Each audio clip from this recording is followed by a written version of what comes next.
Volume 5, Chapter 176. I drove Ernest into a deserted alleyway. Here, I could finish things without anyone noticing. Ernest must have felt uneasy as he occasionally stopped walking and tried to talk to me. Do you need money? For someone so well-educated, you sure spout nonsense. Is there anyone in the world who doesn't need money? That's true, but if money is what you want, targeting me isn't the right answer, is it? Ernest was trying to stay calm. Even in this situation, he didn't panic. He's managed to get away with committing murders, after all. He must have a certain level of sharp judgment. I shrugged. I don't know what the right answer is. Aren't all rich families the same anyway?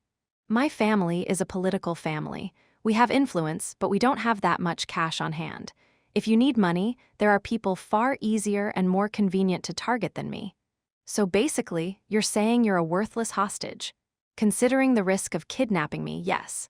If you walk away now, I'll give you all the cash I can access. Not a bad deal for just a little work, don't you think? I held back a laugh. Pretending to be a kidnapper after money, I took my time responding. How can I be sure you won't come after me for revenge later? If you don't believe me, there's nothing I can do. But you haven't actually hurt me yet. There's no reason for me to hold such a deep grudge that I'd chase you down. Like you said, I was careless. Consider the money I pay you today as a lesson fee. Ernest's response was quite impressive. A clueless kidnapper might have been fooled by his words. I stroked my chin as if considering his offer. As he walked, Ernest subtly turned his head back to glance at me. Crack, I had been waiting for that. I swung my fist and struck Ernest in the face. His nasal bone crumpled. I told you to keep looking forward. Ah, what a shame. Looks like I ended up hurting you. Tusk, now that you have a grudge, I suppose you will chase me down persistently, won't you? Ernest groaned, clutching his bleeding nose and mouth. Rather than giving in to pain and anger, he was thinking fast. Coog cug, no, that was my mistake. It's fine. Kayak. I slapped Ernest's cheek and temple with my palm. Thud. The impact drove his face straight into the ground. His face swelled up instantly. Damn it, my hand slipped again. Man, with this, there's no way you won't hold a grudge against me. I sneered as I approached the fallen Ernest. He was clutching his face with one hand. Bright red blood streamed down his fingers, but within that bloodied mess, his eyes burned with hostility. You bastard, who the hell are you? A kidnapper. You're not after money. Shut up and walk. If you make a fuss, I'll shatter your jaw. Ernest struggled to his feet. We walked through the alley and under a dreary bridge. The sun was setting, leaving this area in complete darkness. Gabriel should be waiting on the other side with the car. All I had to do was shove Ernest into the prepared vehicle and move. Then this job would be done. I had already planned the entire route. With how Border City works, once someone disappears, it's nearly impossible to find them again. Tonight, Ernest would vanish like a ghost. Are you planning to kill me? Ernest asked. The bastard was perceptive, and his mind was sharp. I stayed silent and shoved him forward. He was deliberately dragging his feet, trying to buy time. Thud, I kicked Ernest in the back, sending him staggering 5 steps ahead. Move, you have no right to complain, do you? You've killed countless people weaker than you. Today, you're just the one who's weaker. I could feel Ernest wavering. His emotions were laid bare. He must have been wondering just how much I knew about his secrets. You were impressive for a civilian, Ernest, but your armor was flimsy. It came off easily. His legs were trembling. My violence has driven a wedge of fear into him. There was no hesitation in my violence. My entire body sent a clear warning. I could kill at any moment. Even street thugs who were used to putting on aggressive bravado flinched at my violence. Because for me, it wasn't an act. It was always real. Ernest isn't a soldier or a warrior. He's never resisted someone else's violence. He has always stood in a safe place, dishing out one-sided brutality. Take comfort in that, Luka. At the very least, you seek out the strong. You don't hide in safety while enjoying the act of killing. I'm not like Ernest. At the very least, I was better than this bastard. I didn't cross the line just to satisfy my desires. I had my own boundaries. I had to think that way to keep my sense of self centered. Several Imperial Guards came to mind. Those who had maintained their sanity for a long time each had their own line they refused to cross. A line was like an anchor in a storm. Losing it meant being swept away by the current, unable to tell where you even were. Right now, I was searching for people who deserved to die. Back in my cadet days, the Empire and the Imperial Guard decided who needed to die under the guise of a mission. The Empire's enemies were targets I could slaughter without hesitation. But now, there's no one giving me orders to kill. Everything was my own choice. If I killed someone, it would be entirely my own judgment and decision. Be more careful. I might be losing my grip, but I can still control myself. I thought of Gaia. It was a relief that we hadn't clashed. I had directed unnecessary hostility and aggression toward him. Good. It seemed I was recovering. My rational thinking was becoming clearer. Ernest Borrell, why did you kill people?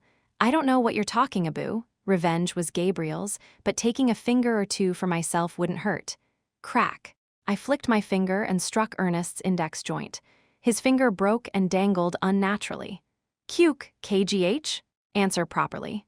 I swiftly pulled out a dagger and pressed it beneath his eye, the tip piercing through the skin and lightly grazing his eyeball. All right, stop. How did you find out? I slowly withdrew the blade.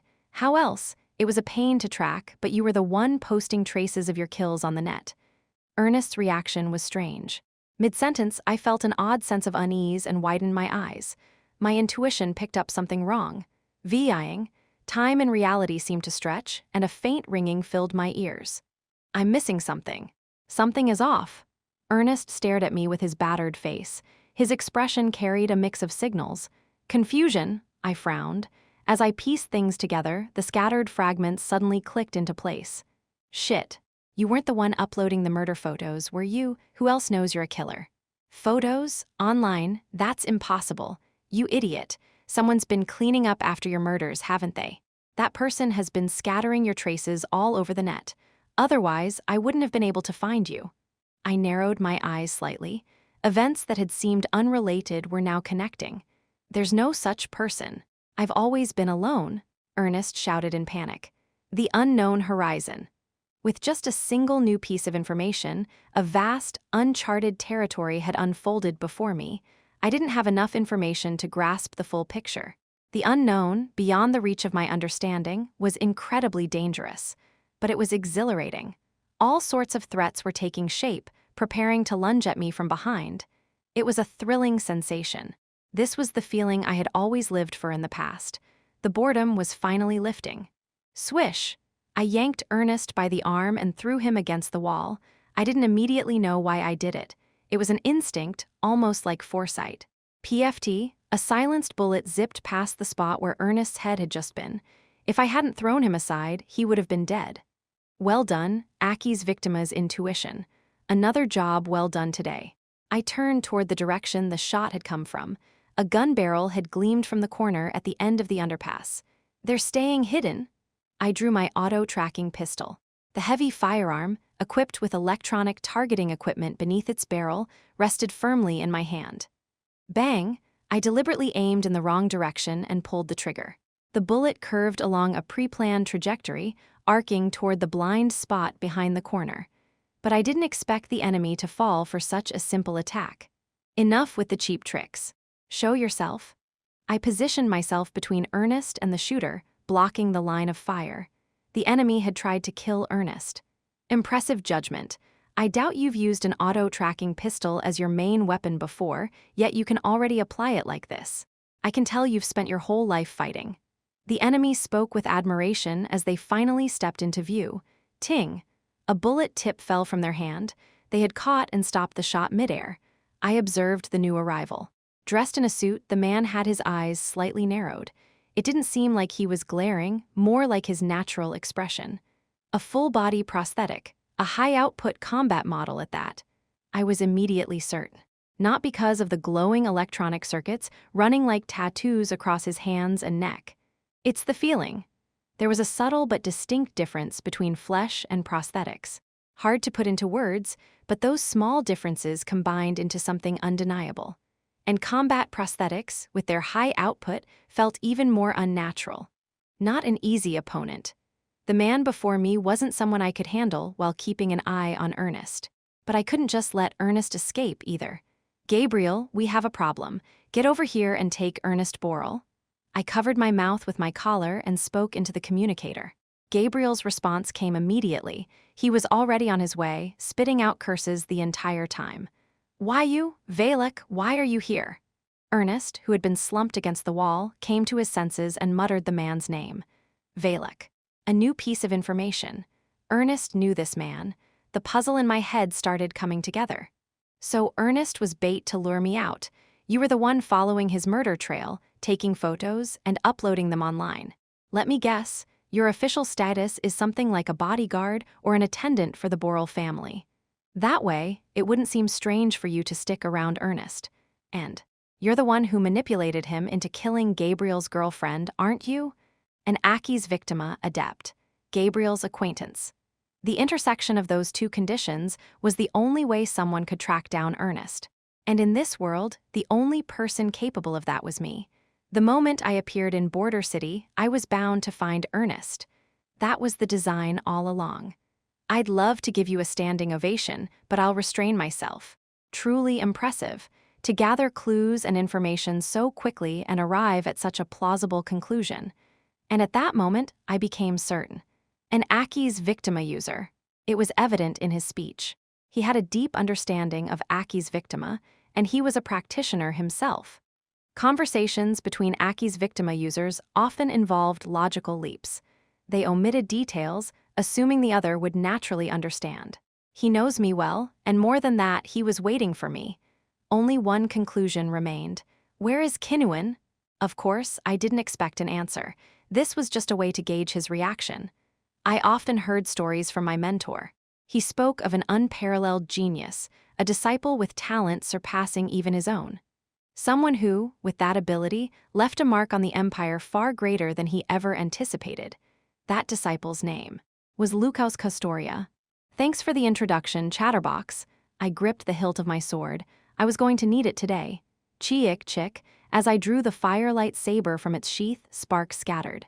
The inside of the scabbard had a high friction coefficient, making the blade scrape against it roughly. Most people wouldn't even be able to unsheath it properly. Vitting. The friction-heated thermal wire along the blade began to glow faintly. The heat amplification process had started.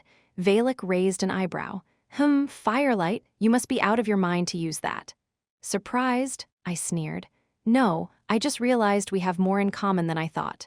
I'm out of my mind, too. Valak drew twin swords from his waist. The blades, about the length of his forearms, were sharp and kidding. Valak scraped the two swords together, making them clash. The thermal wires reacted, radiating a deep red glow. I'm using Firelight twin blades, models 1 and 2. This fight was going to be tricky. I'd have to push my movements to near acrobatic levels. What I meant was, if our blades clashed, we'd both die. The plasma explosion would scatter searing hot fragments in every direction. Chapter 177. We live in an era where standards no longer exist. Humans, no, all species, have an average value. If the differences between individuals were abnormally large and their physical structures were too varied, they wouldn't be able to form a species. Every species is born with inherent dispositions and tendencies, and regardless of effort, there are always clear physical limits. Bullet dodging. For someone like me, it's nothing special. But humans were never meant to dodge bullets. No amount of training can make it possible. A stroke of incredible luck might allow it to happen once, but to deliberately reproduce it, impossible. In this era, we replace our bodies with machines, manipulate hormones and receptors, and chemically alter our nervous systems. We live in an age where artificial modifications have become so common that the concept of an average value for a species has lost all meaning. This isn't just about reaching the natural limits of one's body. It's about altering individuals so drastically that they could be considered an entirely different species. That's why battles like this, which should be impossible, can happen. Firelight weapons should never clash. Dodge and attack, blocking should not even be an option. Since waking up in Border City, I had never been this focused. I had to sharpen my senses to predict my opponent's movements and position my body with absolute precision. Mistakes had always meant death for me, but rarely had I been in a fight this close. Even the slightest misstep in footwork or balance would mean an instant and unavoidable death. Zing! One edge of my firelight saber crackled with a fierce plasma glow. The heated air shimmered visibly. Every time I swung my blade, it left long afterimages and chaotic trails in its wake. The same was true for the twin firelight twin blades that Valak wielded. Swish! Valak sometimes gripped his blades in a reverse hold, executing unpredictable attacks. Just when I started getting used to his patterns, he would switch his grip and launch a new sequence of strikes. Valak is experienced. We fought in eerie silence. 3 blades sliced through the air, leaving only the glow of plasma and their fading afterimages. Both Valak and I twisted and contorted our bodies in impossible acrobatics, using every joint to evade each strike by the narrowest margin. SSSSD, a piece of my clothing was sliced, the fabric instantly burning from the heat. The sharp scent of scorched fibers filled the air. Swish! Valak dropped low, aiming for my legs. I leaped lightly to avoid his blade. Kit. Immediately after, he thrust for my chest. A seamless follow-up attack that fully utilized the advantage of dual blades. But I didn't just jump up aimlessly. By shifting my balance at the tip of my toes before leaping, I made it easier to rotate midair. I had, of course, anticipated this kind of attack. Shrayak, I swung my firelight saber, aiming for Valak's neck. He flinched, hesitating over whether to block or not. This really is a difficult fight. If he blocked, we would both die. But if he had to die alone, it was better to take the enemy with him. In the worst-case scenario, he would choose to block. That meant I had to be cautious with my attacks as well. Especially the finishing blow, it had to be so unexpected that the enemy wouldn't even have the chance to react. In a way, it was almost a ridiculous battle.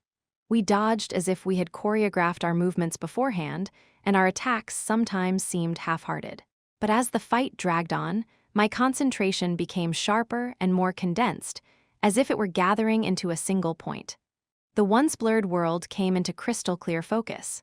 The dull, lifeless colors of reality suddenly turned vivid, as if someone had painted them in primary hues. This was excellent rehabilitation. Ha!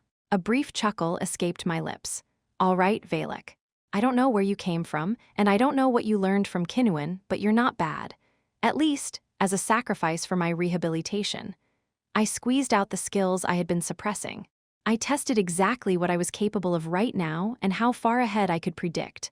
The well I thought had run dry was still overflowing, with focus, with clarity. Crit.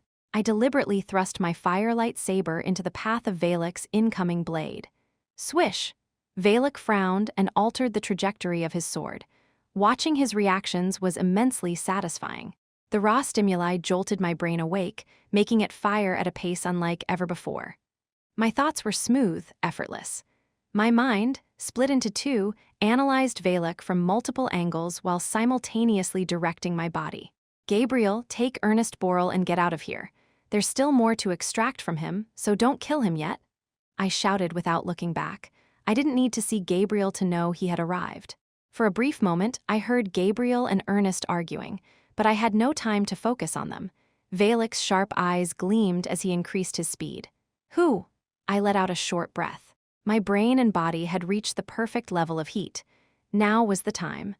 I could push myself without losing reason or control. Just like I used to. The one slight and fluid train of thought suddenly caught, like a gear shifting into a heavier setting. My weighted thoughts pressed down on time itself, dragging it into my grasp. It was as if I had been injected with Jin Gau's drug. Everything slowed to a crawl, and then came to a complete stop. A moment ago, I could only register parts of Valak, his sword, arms, and legs, but now I could see him entirely. Not just him, but the surrounding space as well. CHZZZT. I should stop here before my brain takes damage.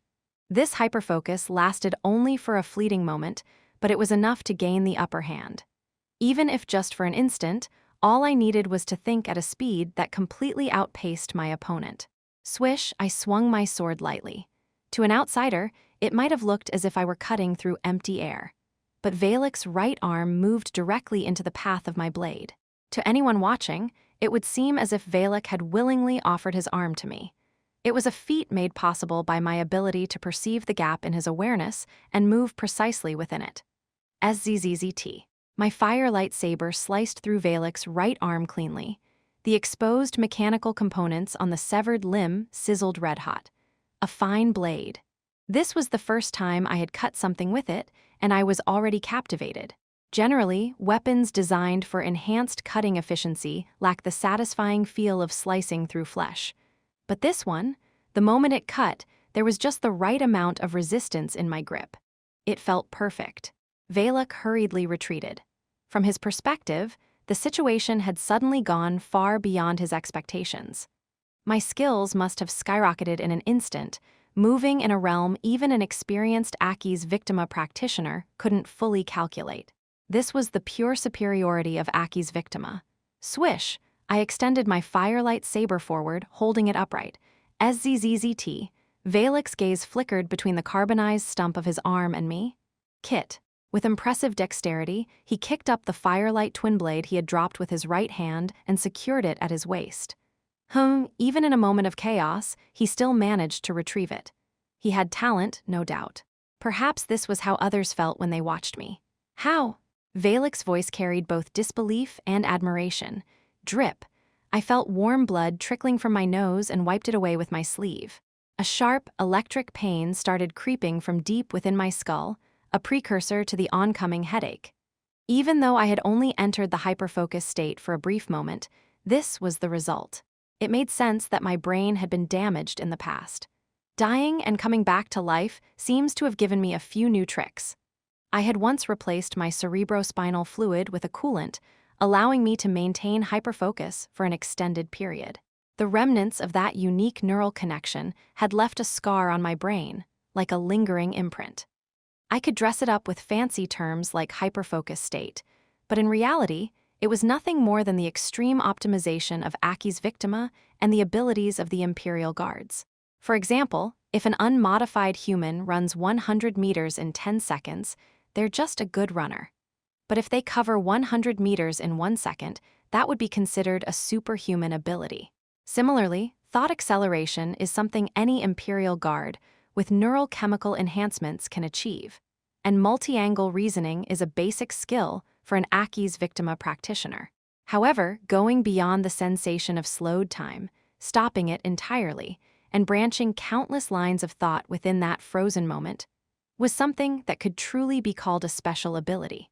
Thanks to the dangerous and unfamiliar stimulus that was Valak, I had been able to push my latent abilities to their absolute limits. This was why real combat was so important.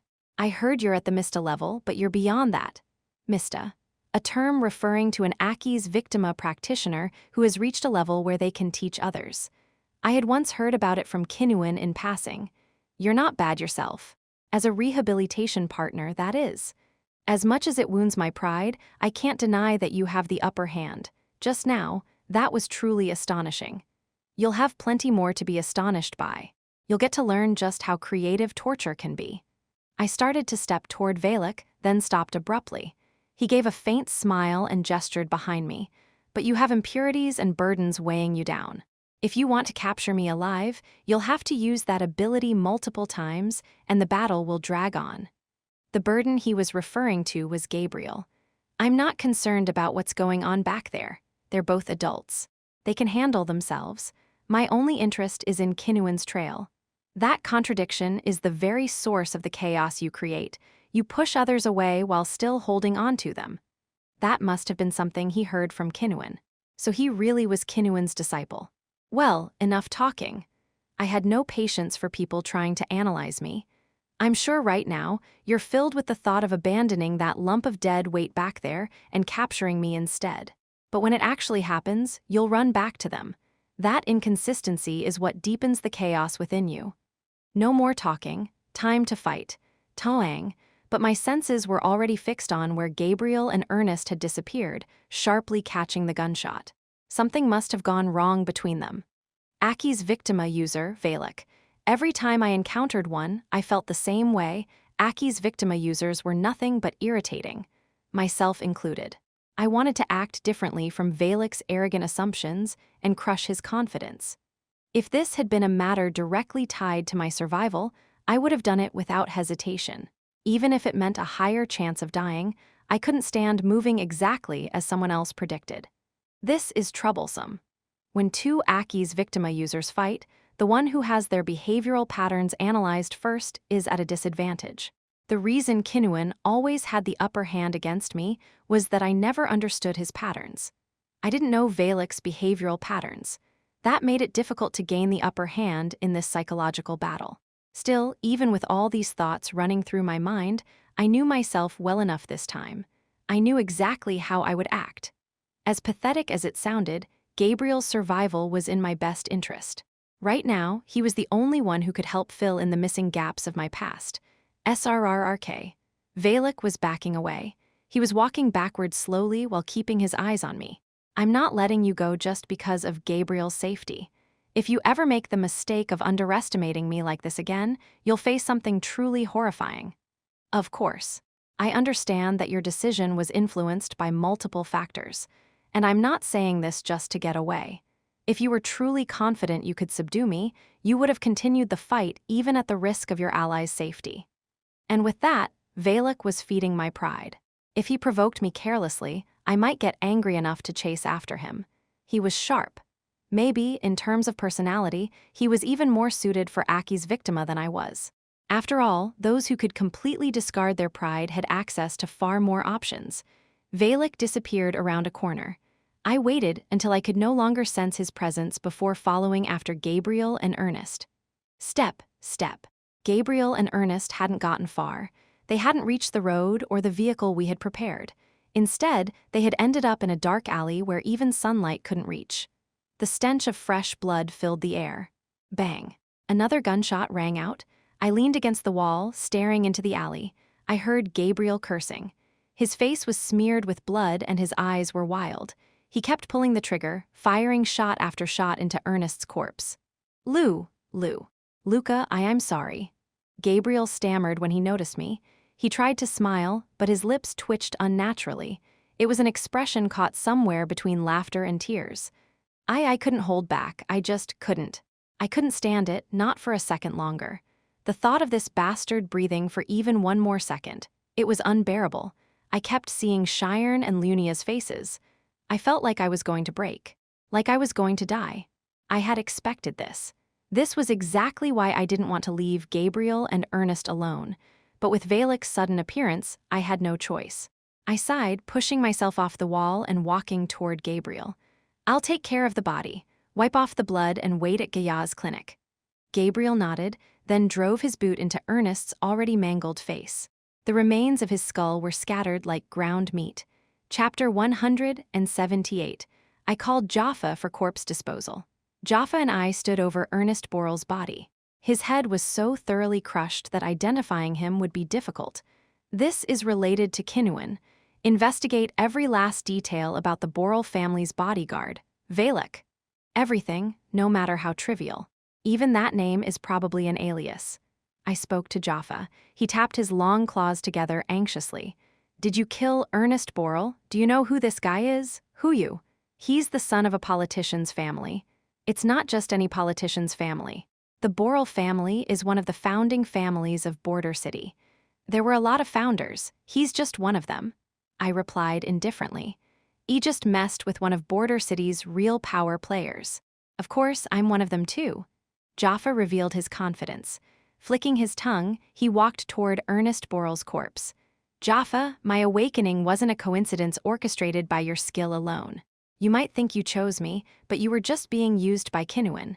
The moment I woke up, I was already set on a path to find Ernest Boral. The only person who would pull something like this was Kinnuan. I've had a vague suspicion that even my decision to find and awaken you was part of Kinnuan's design. It's not the first time I've been manipulated by him. Jaffa spoke calmly, unfazed. Jaffa has known Kinnuan for quite some time, at least for years. That was the takeaway from our conversation. If you want to find Kinnuan, stop hiding information and give me everything you know. That's not possible. You can spend all the money you want, hoyat, but don't dig into my personal secrets. Consider this a warning. You want me to find someone while keeping the most important information to yourself. That's ridiculous. That's why I'm supporting you in every way I can. If the Boral family finds out that the detective I hired killed Ernest, I'll be in a very tricky position myself. Jaffa crouched down, bringing his face level with Ernest's corpse. Tricky, but not impossible to handle, right? According to your intel, Ernest was a serial killer. That gives us some room to smooth things over, though a father's wrath over losing his child will be fierce. For now, let's clean up the body. As soon as Jaffa spoke, the cleaning androids began to move. They sprayed chemicals, scrubbed the area, and erased all traces of the murder scene. There were no civilian witnesses, but whether Valek will report Ernest's whereabouts to the Borel family is another question. What do you think, Luka? You're the only one who saw Valek in person, and your intuition is usually spot on. He won't say anything for now, and Valek will completely disappear from within the Borel family as well. We silently watched as all traces of the body vanished. Jaffa stood calmly, as if he had handled this kind of cleanup countless times before. I'll begin investigating Valek. A thorough, widespread investigation is a job for capital and manpower. Jaffa was always efficient in his work. No matter how recklessly I acted, he somehow managed to clean up after me. Despite being an alien species, I had to admit, I liked his way of handling things. If we control the situation too much, it'll draw suspicion. We should leave now. Jaffa placed his fingers on the communicator at the back of his neck and issued orders to the Equestrian mercenaries. His company controlled the area around the crime scene, and his mercenaries operated like a police or military force. A security company controlling the streets would be ridiculous enough, but a restaurant corporation overstepping its bounds like this. Yet no one found it strange. In Border City, where public security was practically non-existent, this was just the norm. Every corporation in Border City maintained its own private armed forces, even if they weren't officially security firms. The lack of law and order here was even worse than in Akbaran, so it was only natural.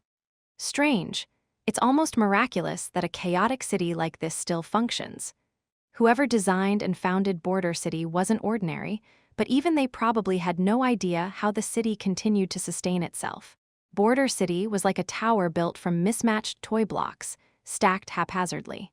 The pieces were tangled together in such a convoluted way that even if you observed from the top, you couldn't understand why it wasn't collapsing. There was no careful calculation, just a reckless piling up of height, discarding whatever fell and keeping only what remained. Naturally, there were countless unpredictable elements that defied logic and expectations. It wouldn't be surprising if this entire city collapsed at any moment. If a major incident erupted tomorrow and turned the entire city into a sea of flames, I wouldn't even be shocked. And Valek has the Firelight Twin Blades. They're a rare weapon, trace his acquisition route. Speaking of something else, it wasn't you who killed Ernest Borel, was it? It was Gabriel. If it had been you, you would have captured him alive first and handled things quietly. You're eccentric, but you're not the type to deal with matters in such an amateurish way. There was no point in denying it. I nodded. So what? I'd prefer if you didn't use Gabriel as an assistant while working on my request. If you need people, I can assign some to you. You've met Endo a few times. He's quite capable. Who I use and who I don't is my decision. That's none of your business. Gabriel will ruin things at a critical moment. I twisted one side of my lips. I'm the same way. I screw things up at critical moments too. At the very least, you have the ability to clean up your own mess and the will to do so. But people like Gabriel act on impulse and leave the aftermath for others to deal with. Like now, then I'll handle the aftermath, just like I'm doing now. I spoke, suppressing the boiling irritation inside me. My fingers itched. I wanted to reach out and twist Jaffa's neck right then and there. If I snapped the neck of a snake-like species, would it kill them instantly like it would a human? The thought suddenly crossed my mind. It's not you handling the cleanup, it's me. Using you for labor is part of my skill set. Hoyu. That's an interesting perspective. Either way, you're firm about Gabriel, so I won't press the issue further. You're softer than I expected. I wasn't planning to reply, but I added a final remark. There are plenty of people better than Gabriel. But something else matters more to me. Gabriel won't stab me in the back. Just like you won't betray Gabriel? I didn't bother responding. Jaffa let out his signature hissing laughter, his split tongue flicking out. The Ernest Borel case had settled into a lull. According to Jaffa, the Borel family had sent people out to find Ernest, but they weren't making any progress. It was largely because Ernest often moved around alone to maintain his private affairs in secrecy. What matters to us right now is Valak. Valak was a master of Aki's Victima, not just Aki's combat techniques, but the Victima discipline itself, meaning he wasn't just skilled in combat, but also in strategy and deception. It would be best if Jaffa could track down Valak, but even if he doesn't, Valak will come looking for me on his own. As I poured tea into my cup, I contemplated. What do Kinnuan and Valak hope to gain through me? Why did they lead Jaffa to awaken me? Naturally, I couldn't figure out their goal right now. With the limited information and clues available, it was impossible to deduce their true intentions. If Valak comes back, I need to capture him alive. As long as I could take him alive, there were ways to extract information, if I was willing to discard a bit of my humanity.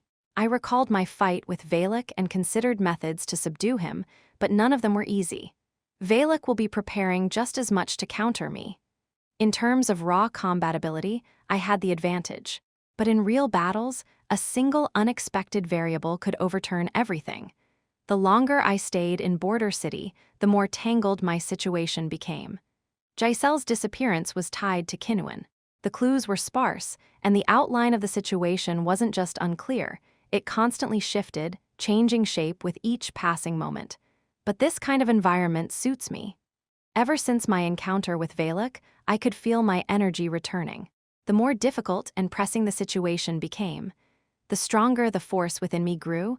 It was a kind of recoil, an inverse reaction. The more the world tried to crush me, the stronger and more alive I became. On the other hand, a peaceful and relaxed life only sank me into depression. It was maddening, but it was the truth. Right now, even when I looked at a gun, I didn't feel the urge to press the barrel against my temple and pull the trigger. The impulse to jump out of a window had faded, and even when I pulled the curtains open, I felt nothing but calm. The fire inside me was burning away the sticky, suffocating gloom. It was a cliché sentiment, but passion really did matter. That's enough for today. Sipping my tea, I let my thoughts slow down. Talk. Someone knocked on the door politely. I stood up and creaked the door open. Boyan was standing there. Sorry for dropping by unexpectedly.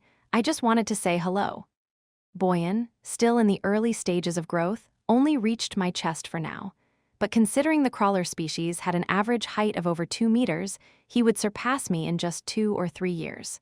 Even without any special training, he would eventually develop the raw physical power to tear an average human male apart with ease. For a human to match the average physical capabilities of a crawler, they would have to be covered in cybernetic implants. But a crawler could achieve Gabriel's level of brute force just by breathing and existing. And yet, despite being born with such violent physical potential, he chooses to study. Boyan was far more of an irregular than I was. In crawler society, where guys like Rigor were the norm, it was only natural that they found Boyan hard to accept. You don't have to go out of your way just because you're going to school. I glanced at Boyan's attire as I spoke. His custom-tailored uniform was neat and proper. A pair of glasses rested in the breast pocket. It's my first day. Jaffa said it's a good school. Also, I got the glasses to help correct the vision in my left eye. Jaffa recommended them, saying they'd soften my overall impression. Boyan had been beaten by Rigor so many times that he had nearly lost vision in his left eye.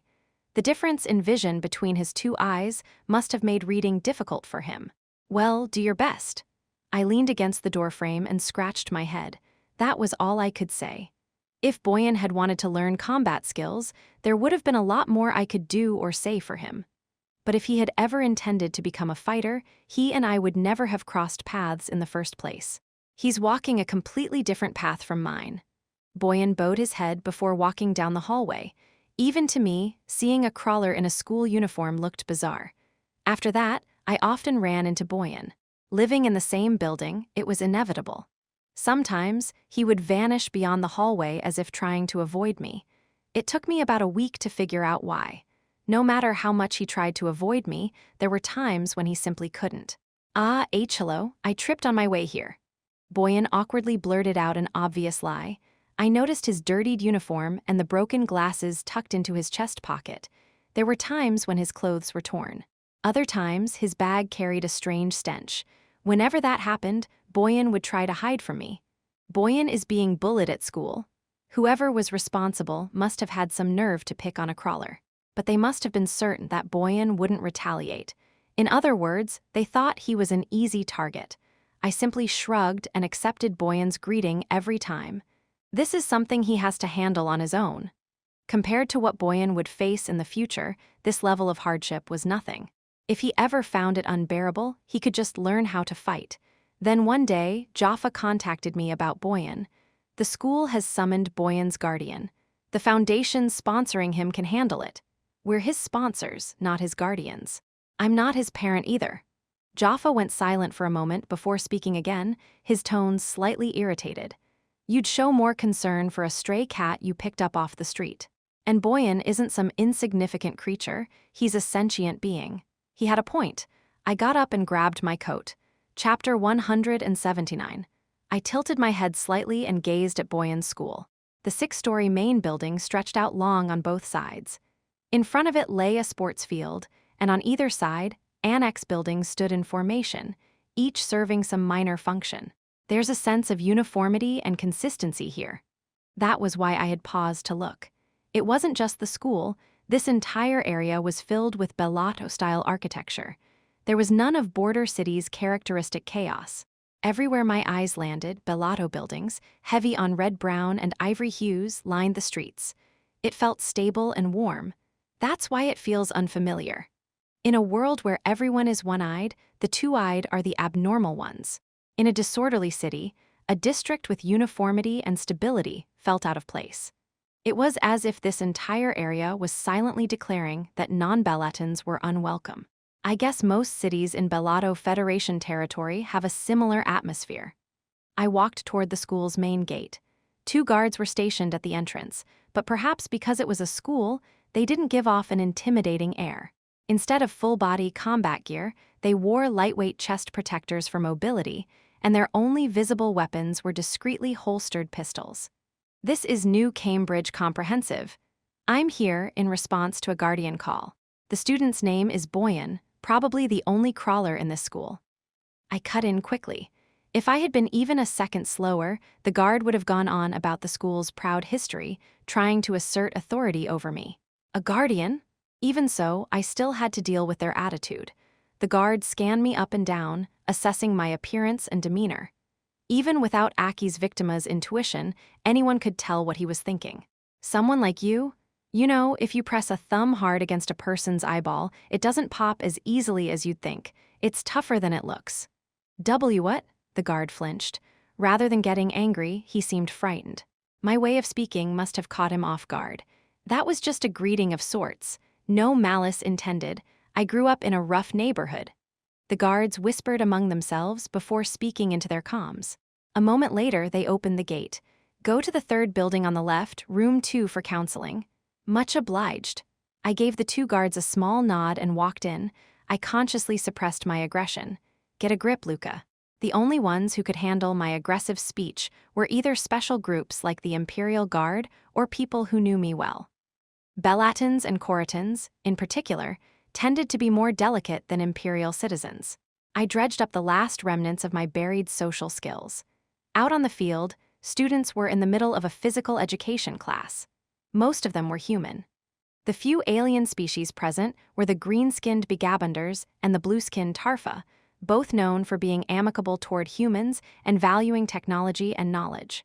Jaffa really sent Boyan to a troublesome school. There was no doubt that it was a prestigious school, but for a crawler like Boyan, it was an exclusionary environment. We reject those who are different. That was the fundamental nature of most species. Even within the same species, those who were different were oppressed, just like Boyan had been among crawlers. As I walked, the glances of passing staff and students briefly flickered toward me before quickly dispersing. That was simply because I was human.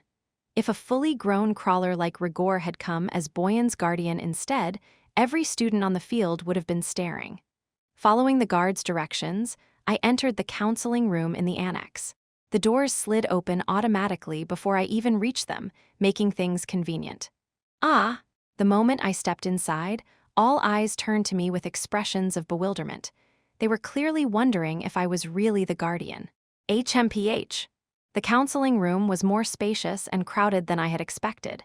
There were 10 people present: Boyan, 2 students, some faculty members, 3 people who seemed to be the other students' guardians, and 3 bodyguards accompanying them. Among the bodyguards, 2 were human, and the last was an equestrian. My gaze briefly swept over them, and theirs did the same to me. We were sizing each other up, assessing each other's capabilities. I'm Boyan's guardian. Not a parent, obviously, just look at our faces. I sat down next to Boyan as I spoke. It was meant as a joke, but no one laughed. Either their sense of humor was even drier than that of Imperial citizens, or this just wasn't the time for jokes. A brief round of introductions followed. After learning everyone's identities, I looked at Boyan, who remained silent and spoke. Boyan, keeping your head down just makes you look guiltier. Did you commit some grave sin? If not, lift your head and face this properly. Aye, Boyan's voice trembled. I think I get the gist of the situation now. I didn't need to hear the teacher's explanation to figure out what had happened. Bloodstains marked Boyan's hands and sleeves, faint remnants that hadn't been completely washed away in a hurry. 3 guardians, but only 2 students. None of the guardians appeared to be a married couple. One of them, however, looked particularly furious, as if they had a lot to say. Boyan must have sent one of the students to the hospital. The remaining 2 students wore terrified expressions. Their clothes were dirty and torn, as if they had been thrown around by Boyan. Boyan is a crawler. He must have an innate, wild aggression in him. After enduring constant bullying, his rationality and patience finally snapped. This was an incident of violence. These students had been tormenting Boyan all this time, and he had finally lashed out. Mr. Luka, to explain the situation. The teacher spoke up, confirming my suspicions. The student who isn't present suffered a broken arm and has been hospitalized. The teacher emphasized the gravity of the matter. I rubbed my neck and chuckled. Kids fighting, broken arms and legs are nothing out of the ordinary. All my limbs are cybernetic, played a little too rough when I was a kid. Damn it, that slipped out of habit. It probably sounded like I was mocking them. Well, I was mocking them. I quickly added, I'll take full responsibility. We'll cover the medical expenses. I dipped my head slightly. That was about as much sincerity as I could muster. Click. A sharp, aggressive sound of heels echoed as the blonde guardian, who had been seething with anger, stepped forward, pointing a finger at me. If we had been in a dark alley, that finger would have been broken by now. Medical expenses. Are you joking? Do I look like I need your money? And you, teacher, do you know why I pay an exorbitant amount to send my child to this school? It's to make sure they never have to encounter dangerous species like crawlers. A crawler as a student?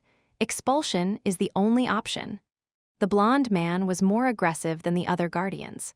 His hair reminded me of Ile, though this guy was uglier and fatter.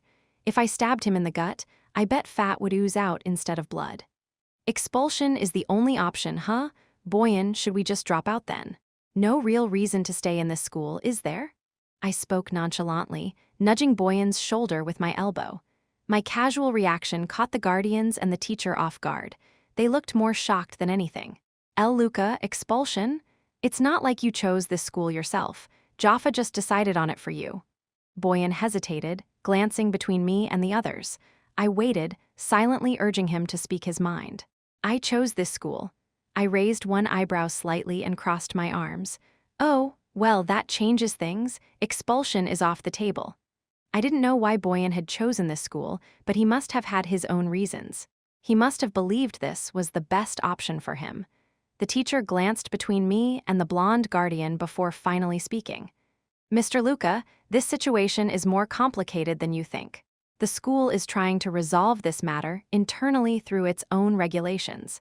If we can't reach a settlement here, the police might have to get involved. The teacher was subtly pushing for expulsion again. Boyan's sponsor is the Jaffa Corporation's Scholarship Foundation. And you're saying you'd rather call the police and escalate this into a legal dispute? I spoke while metaphorically draping a snake over my shoulders. Jaffa had my back, though I had to admit I was starting to sound a bit petty. At the mention of Jaffa, the teacher's expression grew uneasy. The 2 other guardians, excluding the blonde one, also looked a bit reluctant. Jaffa's name clearly carried weight in Border City. Ha! Do you really think Jaffa Corporation would stir up a public scandal and start a legal dispute over one student? I don't know who you are, but their foundation supports over 100 students. The blonde guardian scoffed. He wasn't intimidated by Jaffa's name, which meant he had some influence of his own. BZZZT. I quickly ran a retinal display search on the blonde man. If he was someone well-known, I'd find something. Urgin Walter. A businessman who owned a media company, one notorious for yellow journalism. Jaffa wouldn't want to deal with someone like him. Still, if Jaffa stepped in, negotiations could be worked out somehow. They wanted to stay on my good side, after all. But I couldn't let Jaffa handle every minor issue for me. This was a personal matter as well. My debt to Jaffa was slowly piling up, and at this rate, I'd owe them a free rescue if they ever got into trouble. Regardless of the circumstances, a student had been injured because of Boyan's violence. On top of that, Boyan was a crawler, and the other side had media influence. If a compromise wasn't reached here, the outcome was obvious. Headlines would flood in about how a crawler, sponsored by Jaffa Corporation, had broken the arm of an innocent student. This situation is disadvantageous in many ways. After a brief moment of thought, I stood up and patted Boyan's shoulder. We'll step out for a bit to talk. That's fine, right? There's an empty counseling room next door. The teacher got up and guided Boyan and me to another counseling room. Thud. Once inside, it was just the two of us. Boyan kept his head down, seemingly unable to meet my gaze. If you haven't committed a crime worthy of death, lift your head. I go around killing people and still live my life shamelessly, looking up at the sky. You didn't even kill anyone, I said as I sat down on the sofa. I should have endured it. I knew that, but in the end, I resorted to violence just like any other crawler. In the end, I'm no different. Boyan's large hands trembled. They weren't the hands of someone suited for academics. If he punched someone with those, it would probably make a satisfying sound. Even if you weren't a crawler, plenty of people in your situation would have solved it with violence. Me. If I were in your shoes, I wouldn't have just sent one to the hospital. That bastard would already be dead by my hand, and the other two would be crippled for life. But am I a crawler? No. I grew up breaking my peers' noses over a single piece of bread. I wasn't trying to console him, I was just stating facts. Boyan listened to my words and let out a short, bitter laugh. But the fact is, I was in the wrong. Not because I wronged those kids, but because I wronged myself. I knew I had to endure it, I promised myself I would, but I broke that promise. I knew that if a violent incident occurred, things would turn against me, yet I still acted on impulse. I liked what he just said. If someone felt guilty just because they beat up the kids who tormented them, that wasn't kindness. That was a disease, the kind that made people pretend to be good. Some might disagree with me, but I didn't care. So why did you choose this school? There are plenty of others. You could have picked one with looser rules and more non-human students. Boyan hesitated at my question. Slowly, he lifted his head and for the first time today looked me directly in the eyes. Because this seemed like the hardest place to be. I made a mistake, but I don't want to run away from it. Boyan had deliberately chosen the difficult path, avoiding the easy way out. He knew exactly what kind of thorny road lay ahead for him. I tapped my thumbs together, interlocking my fingers as I sank into thought. Aki's victima quickly formulated a plan. All right, Boyan. Brace yourself. What? I stood up. Then my fist came crashing down on Boyan's face, hammering him straight downward. Just enough to crack the bones slightly, nothing fatal. Bang. Boyan crumpled, his head smacking against the floor with a loud slap. He couldn't even manage a groan. Thud. My kick struck him square in the ribs. He was sent flying into the wall, smashing through the furniture as he collapsed against it. A few ribs probably broke, and internal bleeding would make the pain unbearable. But if he took after his father, he'd survive somehow. From this moment on, I was going to beat Boyan within an inch of his life. So brutally that the other side wouldn't even dare to utter a word in protest. Chapter 180. Violence is a symbol of barbarism. In a civilized society, it is an evil that must be eradicated. Not many fools would agree with that statement.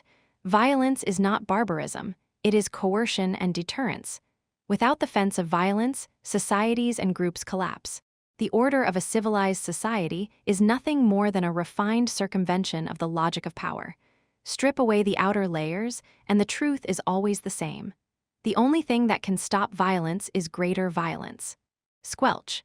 Blood pooled on the floor. The blood of the young crawler spread along the grooves of the surface. Thud, thud. People were pounding on the door from outside.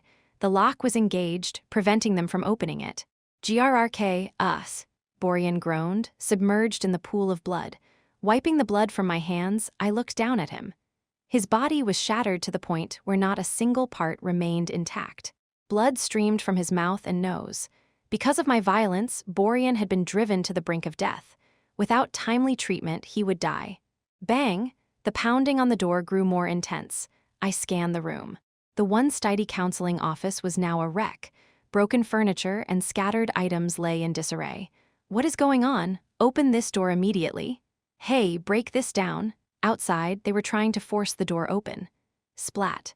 I grabbed Borean's head and smashed his face into the blood-covered floor. To make it look even more gruesome, I had to spread the blood evenly. His broken limbs twitched as he let out ragged breaths. If I don't go this far, it won't mean anything. I grabbed the scruff of his neck and dragged him along. Screech! The locked door groaned as it was being forcibly pried open. The lock trembled, on the verge of breaking apart. What on earth have you done? Through the slightly opened gap in the door, the teacher shouted. He had already caught a glimpse of the scene inside. Education! That was my answer as I walked toward the door, dragging Borean behind me. Clang. I snapped my fingers, shattering the lock. The door swung open with a start, revealing the people outside. They, in turn, saw me and Borean. Ugh! Ugh! The weaker-stomached among them immediately covered their mouths at the sight of Borean's condition. Even the bodyguards with combat experience furrowed their brows. The students standing at the very back stared at me and Borean with horrified eyes. For those pampered brats, this must have been their first time witnessing such a scene. Seeing a corpse riddled with bullet holes would probably have been less shocking. Whoosh! I threw Borean in front of them. His body slid across the floor, sprawling out, leaving behind a long streak of blood. I've educated him so he won't ever harm another student again. If Borean causes trouble even once more, it won't be expulsion. He'll die by my hands, so you don't have to worry. W8 this is. The teacher was at a loss for words. He seemed unsure of what to say. This doesn't change the fact that my son's arm was broken. The blonde guardian forced out his voice. It was clear his pride wouldn't let him back down so easily. SRRK. I crouched down beside Borean. Was your son's broken arm the left one, or the right? Our right. The blonde guardian trailed off, his eyes widening as he clamped his mouth shut. I lifted Borean's mangled right arm and gave it a shake. It wobbled loosely, the bone completely broken. An eye for an eye, a tooth for a tooth, I don't agree with that. Revenge accrues interest. If breaking Borean's arm isn't enough to satisfy you, then there's only one option left. Rolling up my sleeve, I pressed my foot down on Borean's right shoulder and grabbed his arm. W8? The teacher desperately grabbed at me with his feeble strength, trying to stop me. I didn't budge. Your name is Urgin Walter, all right. If you want, I'll rip this kid's arm off right here. At this point, treatment won't help. He'll need a prosthetic. Will this be enough for you to forgive Borean, or is it still not enough? Say the word. Just how much pain do you want this kid to suffer? I'll do it myself. The blonde guardian faltered, his earlier aggression fading. I pressed on, forcing him into a corner. Crack! I twisted Borean's shoulder half a turn. His muscles and tendons stretched, twisted, then snapped apart. Borean, who I thought had passed out, lifted his head and let out a harrowing scream. It was a beastly wail, indescribable in its raw agony. People grimaced, covering their ears. Endure it, Borean. My specialty is violence. But I can't use it on these people. If I did, the only one satisfied would be me. Borean's sacrifice would be for nothing, and Jaffa would end up in a difficult position. So I had to show them my ruthless violence through Borean. What I'm seeking from them right now isn't forgiveness. The blonde guardian's lips trembled. He clenched and unclenched his fists repeatedly, cold sweat trickling down his face. You're threatening them, telling them that if they cross you, they'll end up like this too. If I could turn a ward under my care into this half-crippled state, how much more brutal would I be to someone I considered an enemy? Their minds must have been racing with all kinds of thoughts. Fine, stop, that's enough. The blonde guardian shut his eyes tightly as he spoke. Borean, thank Urgent Walter. He just saved your real arm. I let go of Borean's arm as I spoke. He was too out of it to respond, only groaning in pain. Not even Rigor, who often used him as a punching bag, had ever done this to him. Rigor was just venting his frustrations on Borean, but I had tortured him. In any case, I had prevented his expulsion. I'm not sure if I should be grateful. You could have at least warned me before beating me up. Borean spoke to me. He was lying in the infirmary, his limbs tightly wrapped in bandages.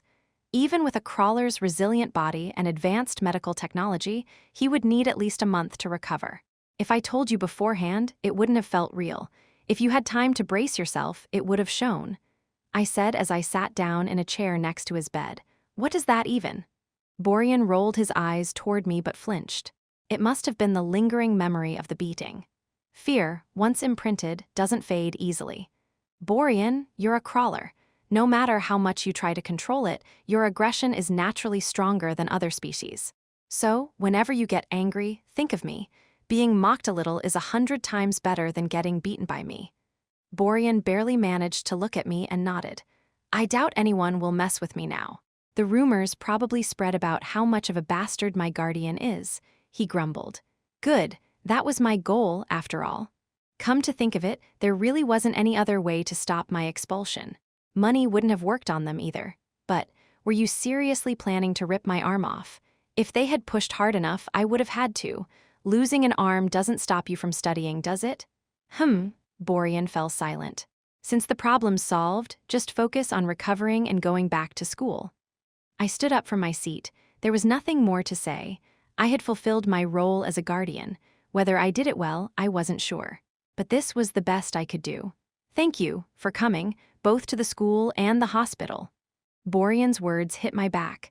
I simply raised a hand in acknowledgement. Since I was already out, I decided to stop by Gailla's hospital as well. Gabriel was still receiving treatment from Gaia even after his revenge was over. When I rang the doorbell at the hospital entrance, Gaia opened the door shortly after. I told you to make sure it was done properly. That was the first thing he said when he saw me. He was talking about Gabriel's revenge. Killing his enemy wasn't enough. Gabriel's vengeance was left half-burned. And now, there's no way to ignite it further.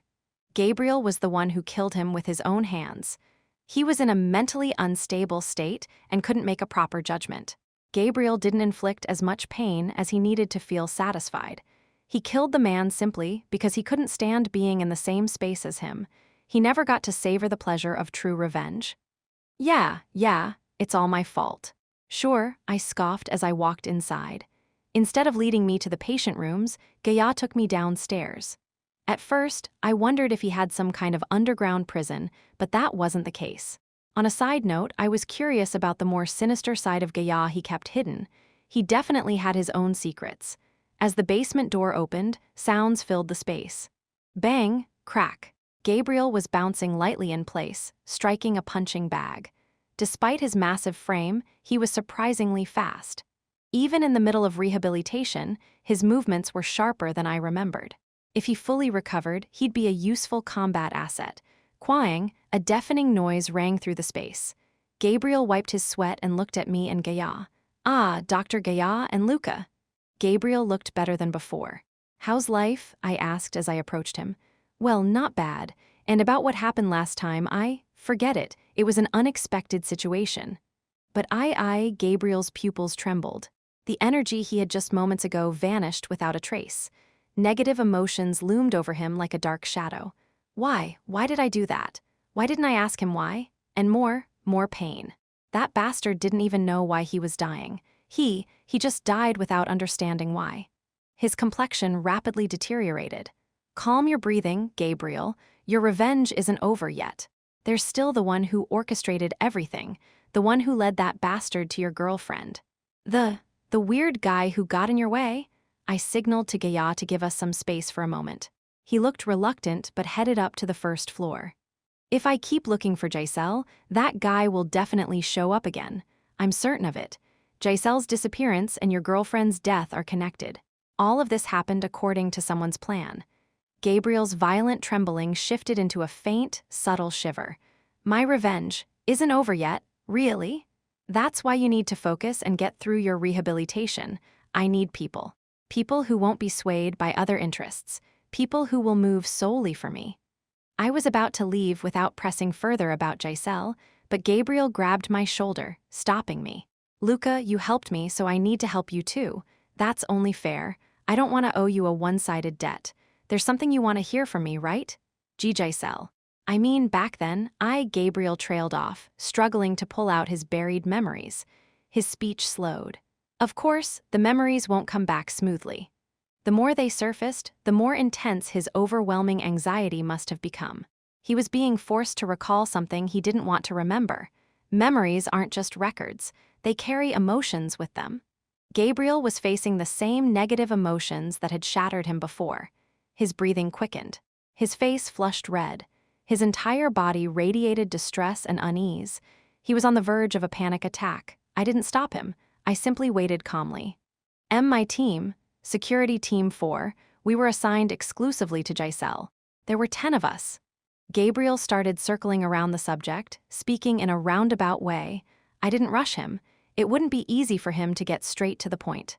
Sometimes, when I followed Giselle to the Custoria estate, I'd see you there. I never liked visiting the estate. I could feel the way they looked down on me, like I didn't belong there. Like I was someone who shouldn't have been there. The Custoria family had accepted me, but only under special circumstances.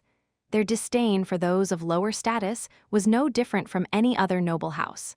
You were sitting by the window, completely unresponsive. Even when I spoke to you, you didn't react at all. Even your unconscious combat reflexes were gone.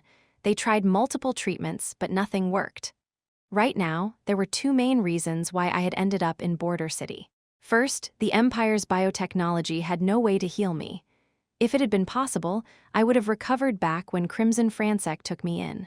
Second, after Fransek lost the power struggle, there was no one left in the Empire who could protect me from Ivan. Ivan must have been trying to figure out how to use me. More precisely, he wanted me. His desire wasn't just practical, it was pure, possessive greed, bordering on malice. My humanity and identity wouldn't have mattered to him in the slightest. Perhaps he had even intended to turn me into some kind of shadowy war machine. Take your time. Even the smallest details are fine, just say everything you remember. Unlike the stillness of the room, my mind was burning. From this moment on, I wouldn't let a single one of Gabriel's words slip past me. Chapter 181. Gabriel had rarely interacted with the Empire's upper class or aristocratic society, so he was unfamiliar with the complexities of imperial politics. He simply described the events that had unfolded around him, sometimes with detachment and other times with passion. Then, I heard from Giselle that you had died. She explained why they hadn't made the news public, but it was a story that had nothing to do with me. Don't take it the wrong way. To me, you were as good as dead anyway. I scoffed. I have no reason to take it the wrong way. In fact, it would have been strange if you had missed me for years. Just like you said, I'm nothing more than a figure from your past. Gabriel gave a faint smile. He mainly talked about G&G Cybernetics, Giselle, and Gilda. Who would have thought the company would grow so fast? The people we brought in later were all on a completely different level, far beyond someone like me. I didn't want to be treated like some guy who lucked into his position just because of connections. Gabriel grinned as if he had downed a drink. I continued listening to his story. He described G&G Cybernetics' growth process.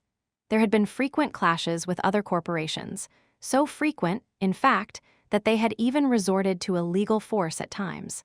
They expanded their business aggressively. A lot of high-risk decisions were made. It was hard to believe this was Gilda and Giselle's way of running things. Technically speaking, both of them were engineers. They weren't the type to make bold, aggressive decisions or engage in cunning business tactics. If they were the same people I knew, they would have slowly expanded their business by steadily building solid technology. But something had changed in them, or perhaps, did someone new join the core management team that I don't know about? Maybe they had brought in someone to compensate for what they lacked. No, that's not it. Giselle and Gilda's decisions were always absolute. My assumption that a third party might be involved was wrong. That was possible, too. I lacked information. If I could deduce everything that had happened in the past 12 years based on guesses alone, that wouldn't be insight, it would be a superpower. Keep going. Thinking there were no more markets for the kinesis chip in Akbaran and the Empire, they decided to expand into Border City. It's the place that uses the most cybernetic implants outside of Imperial territory.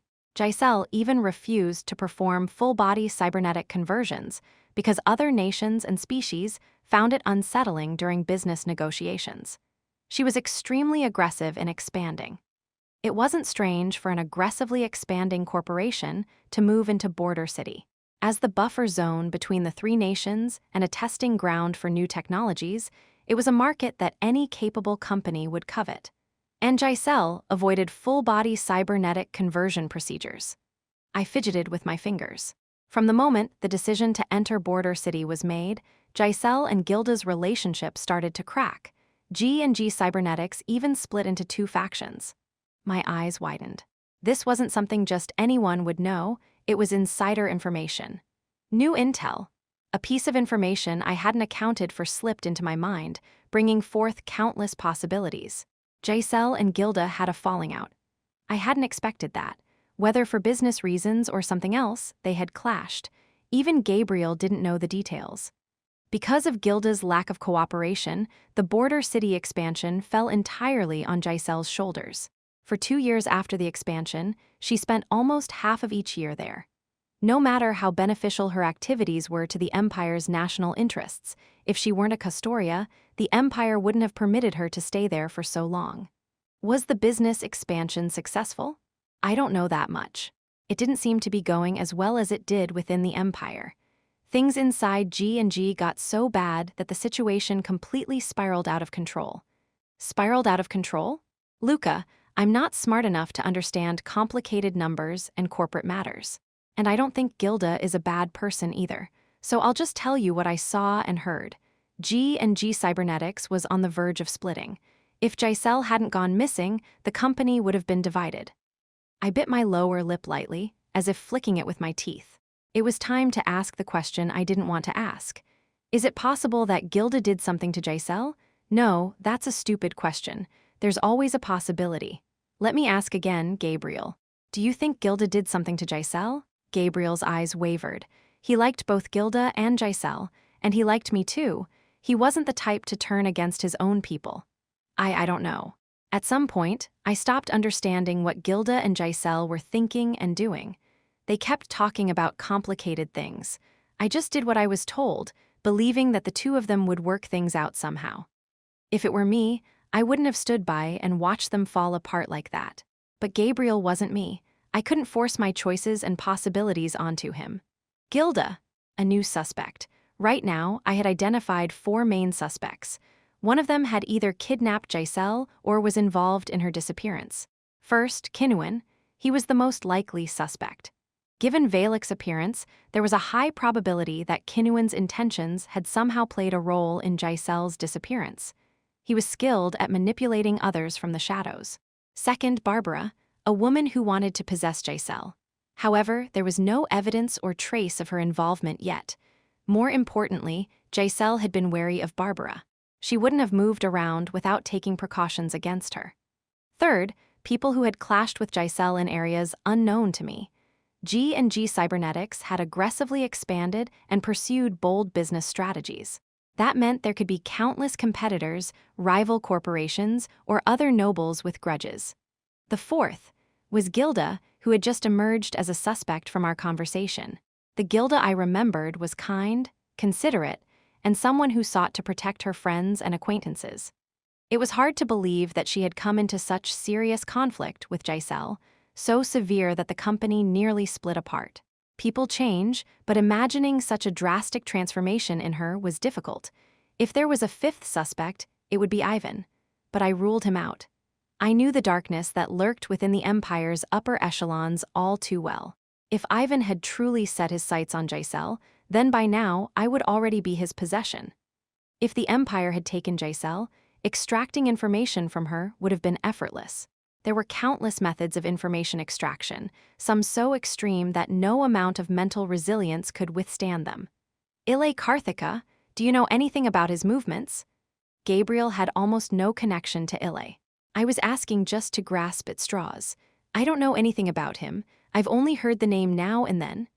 I had gotten a rough outline of what had happened while I was gone. This was likely all that Gabriel could offer from his perspective. Now, tell me about Cheyenne and Lunia, and what happened on the day Giselle disappeared. I didn't give Gabriel any more time. It was time to get to the core of the matter. Gabriel took deep, shaky breaths. With trembling hands, he gulped down water. Want a sip of alcohol? I asked, pretending to reach into my inner pocket. Of course, I didn't carry alcohol around with me. No, I'm staying sober. I had already seen the photos of Cheyenne and Lunia's deaths. If Gabriel had witnessed the same scene firsthand, it would have been difficult for him to stay sane.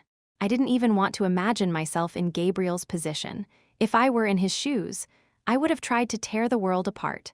Of course, I would have been the one getting crushed in the process. Cheyenne was a good woman. In Akbaran, the moment I got a little close to someone, they'd start asking me to buy them things or beat someone up for them. But Cheyenne never asked me for anything. She was just happy to have me around. She was the first woman like that I had ever met. Later, she told me she had a daughter, but by then, it didn't matter to me. I just liked her. I really did. Tears streamed down Gabriel's rough, hardened face. How did you meet her? I spoke flatly. I wasn't the type to offer emotional comfort. Trying to do something I wasn't suited for would only make me look ridiculous. Cheyenne was a cleaner at our company's Border City branch. Some other employee was harassing her, so I stepped in and stopped it. You stopped it instead of being the one doing it? Hey, I'm a manager, you know. After that, we'd greet each other whenever we ran into each other, and I'd buy her a drink every now and then. It was my first time getting close to a woman that way. Thanks to her, I actually looked forward to Giselle's business trips to Border City. Gabriel and Cheyenne had grown close. It seemed like Gabriel had even considered bringing her to Akbaran once G pulled out of Border City. Cheyenne's daughter, Lunia. Yeah, getting close to Lunia was really tough. Look at my face. I don't exactly have the kind of look that makes kids want to run up to me. I tried really hard. I even considered getting plastic surgery. Gabriel's voice was full of life. The memories that passed through his mind were happy ones, but soon his face twisted in pain. But that day was Lunia's birthday. She even sent me an invitation, and on it she wrote Dad. Luka, listen. This adorable little girl called me Dad. Gabriel's expression was a mix of laughter and tears. His emotions were so extreme that even his face seemed unable to keep up. Then, he pulled out a crumpled photograph. It was a picture of Gabriel, Cheyenne, and Lunia together. It just had to be that day, when Giselle was meeting with another company for negotiations. Security had to be especially tight. I told Giselle I'd only step away for 30 minutes. Just long enough to drop off a gift, say happy birthday, and come right back. She wasn't thrilled about it, but she gave me permission. I swear, since becoming a team leader, I had never let personal matters interfere with work. This was the first and last time. Gabriel had given orders to his subordinates regarding security and left for a brief moment. And that was when it all fell apart. Tremble. Gabriel's entire body shook violently. The power output in his cybernetic limbs fluctuated wildly. His front teeth chattered so hard they seemed on the verge of shattering. Cheyenne asked me, just this once, to at least show my face. I was only at the party for 5 minutes, but they were the best 5 minutes of my life. I gave Lunia a big stuffed toy and lifted her into my arms. For the first time, she shyly called me Dad. And then, when I returned to the site, that's when the nightmare started, a nightmare I can never escape. I'm still there. Every time I close my eyes, I see it. I smell the blood in the air. I want to rip my nose off. Gabriel struggled to explain what had happened. I carefully reconstructed the scene in my mind, recording every detail like a photograph. Giselle had been traveling in an aerial vehicle with her security team when it was shot down midair. The vehicle had been built tough, so everyone had survived the crash. But that was where the real problem began. They were attacked immediately after the crash. The entire security team had been slaughtered. The only body missing was Giselle's. The vehicle's black box and security logs suggested that someone had taken her. From the surface, it looked like a kidnapping for ransom, but no ransom demand was ever made. Giselle simply vanished and the incident was forgotten. I didn't want to doubt, I really didn't, but it felt weird, even Cheyenne.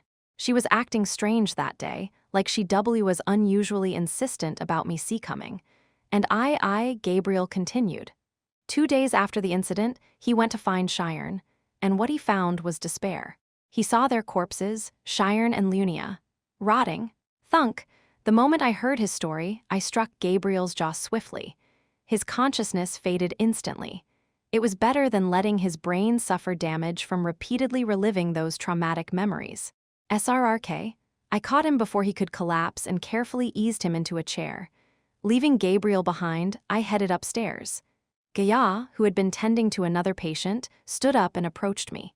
You finally forced Gabriel's memories out, didn't you? It was a necessary measure. Necessary for you, maybe? Don't act like you know anything about me and Gabriel. He wants to stand as my equal. He would rather bear more pain than be in my debt. I brushed past Gaya, bumping his shoulder as I walked toward the door. For the sake of his treatment, I'd prefer it if you didn't visit Gabriel for a while. Take good care of him. With that, I left the hospital. Chapter 182. I returned to my room and reviewed Gabriel's story. Gabriel failed to fulfill his duty and lost the first family he ever had. Because of that, Gabriel didn't return to Akbaran and instead wandered around Border City. It seemed like he had even cut off contact with Gilda. He must have felt too ashamed to go back to the company. Whatever the circumstances, Gabriel had abandoned his post at a crucial moment. Gabriel was a more competent bodyguard than I expected. Even after becoming a wreck, flashes of his former self still surfaced. It was thanks to his training, education, and accumulated experience. Gilda and Giselle have grown apart. That means their relationship isn't what it used to be. They might even be outright hostile to each other. If Gilda had changed that much, approaching her would be extremely dangerous. If she revealed my whereabouts to the upper echelons of the Empire, it would become much harder for me to move freely. Giselle. I tried not to let my mind wander beyond that name. I felt uneasy.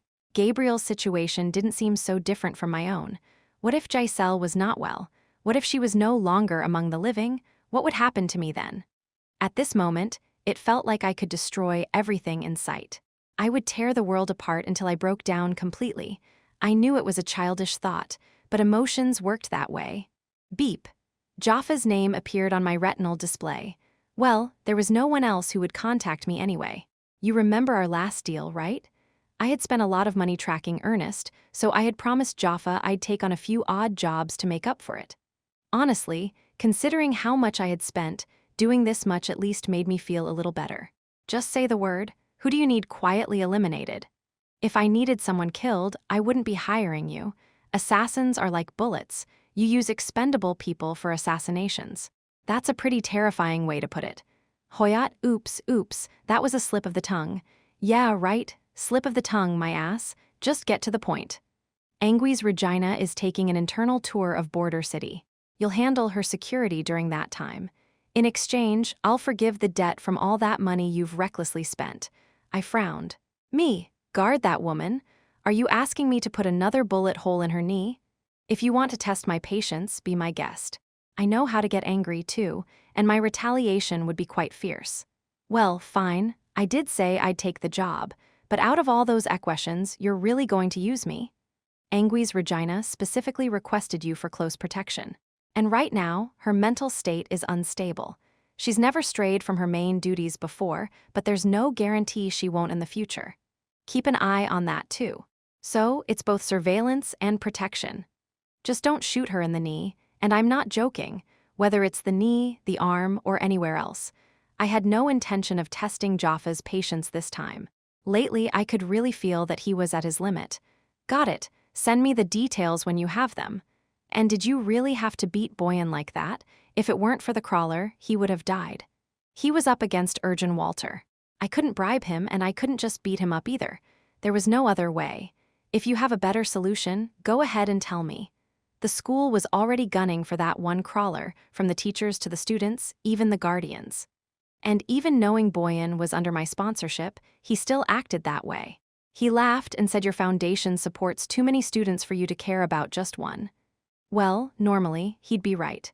Hoyat, But still, I see I haven't been acting very much like a Tazaran lately. The fact that something like this happened even with my name attached to him. I could almost hear Jaffa's cold smile through the call.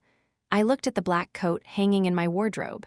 The housekeeping android visited regularly to clean my room and do my laundry. If my clothes were too damaged, they were replaced with identical ones. Doesn't seem like they plan on giving me anything different. Not that I wanted to request it. I never cared much about clothing or appearance. I put on the coat, which still carried the faint sting of cleaning chemicals.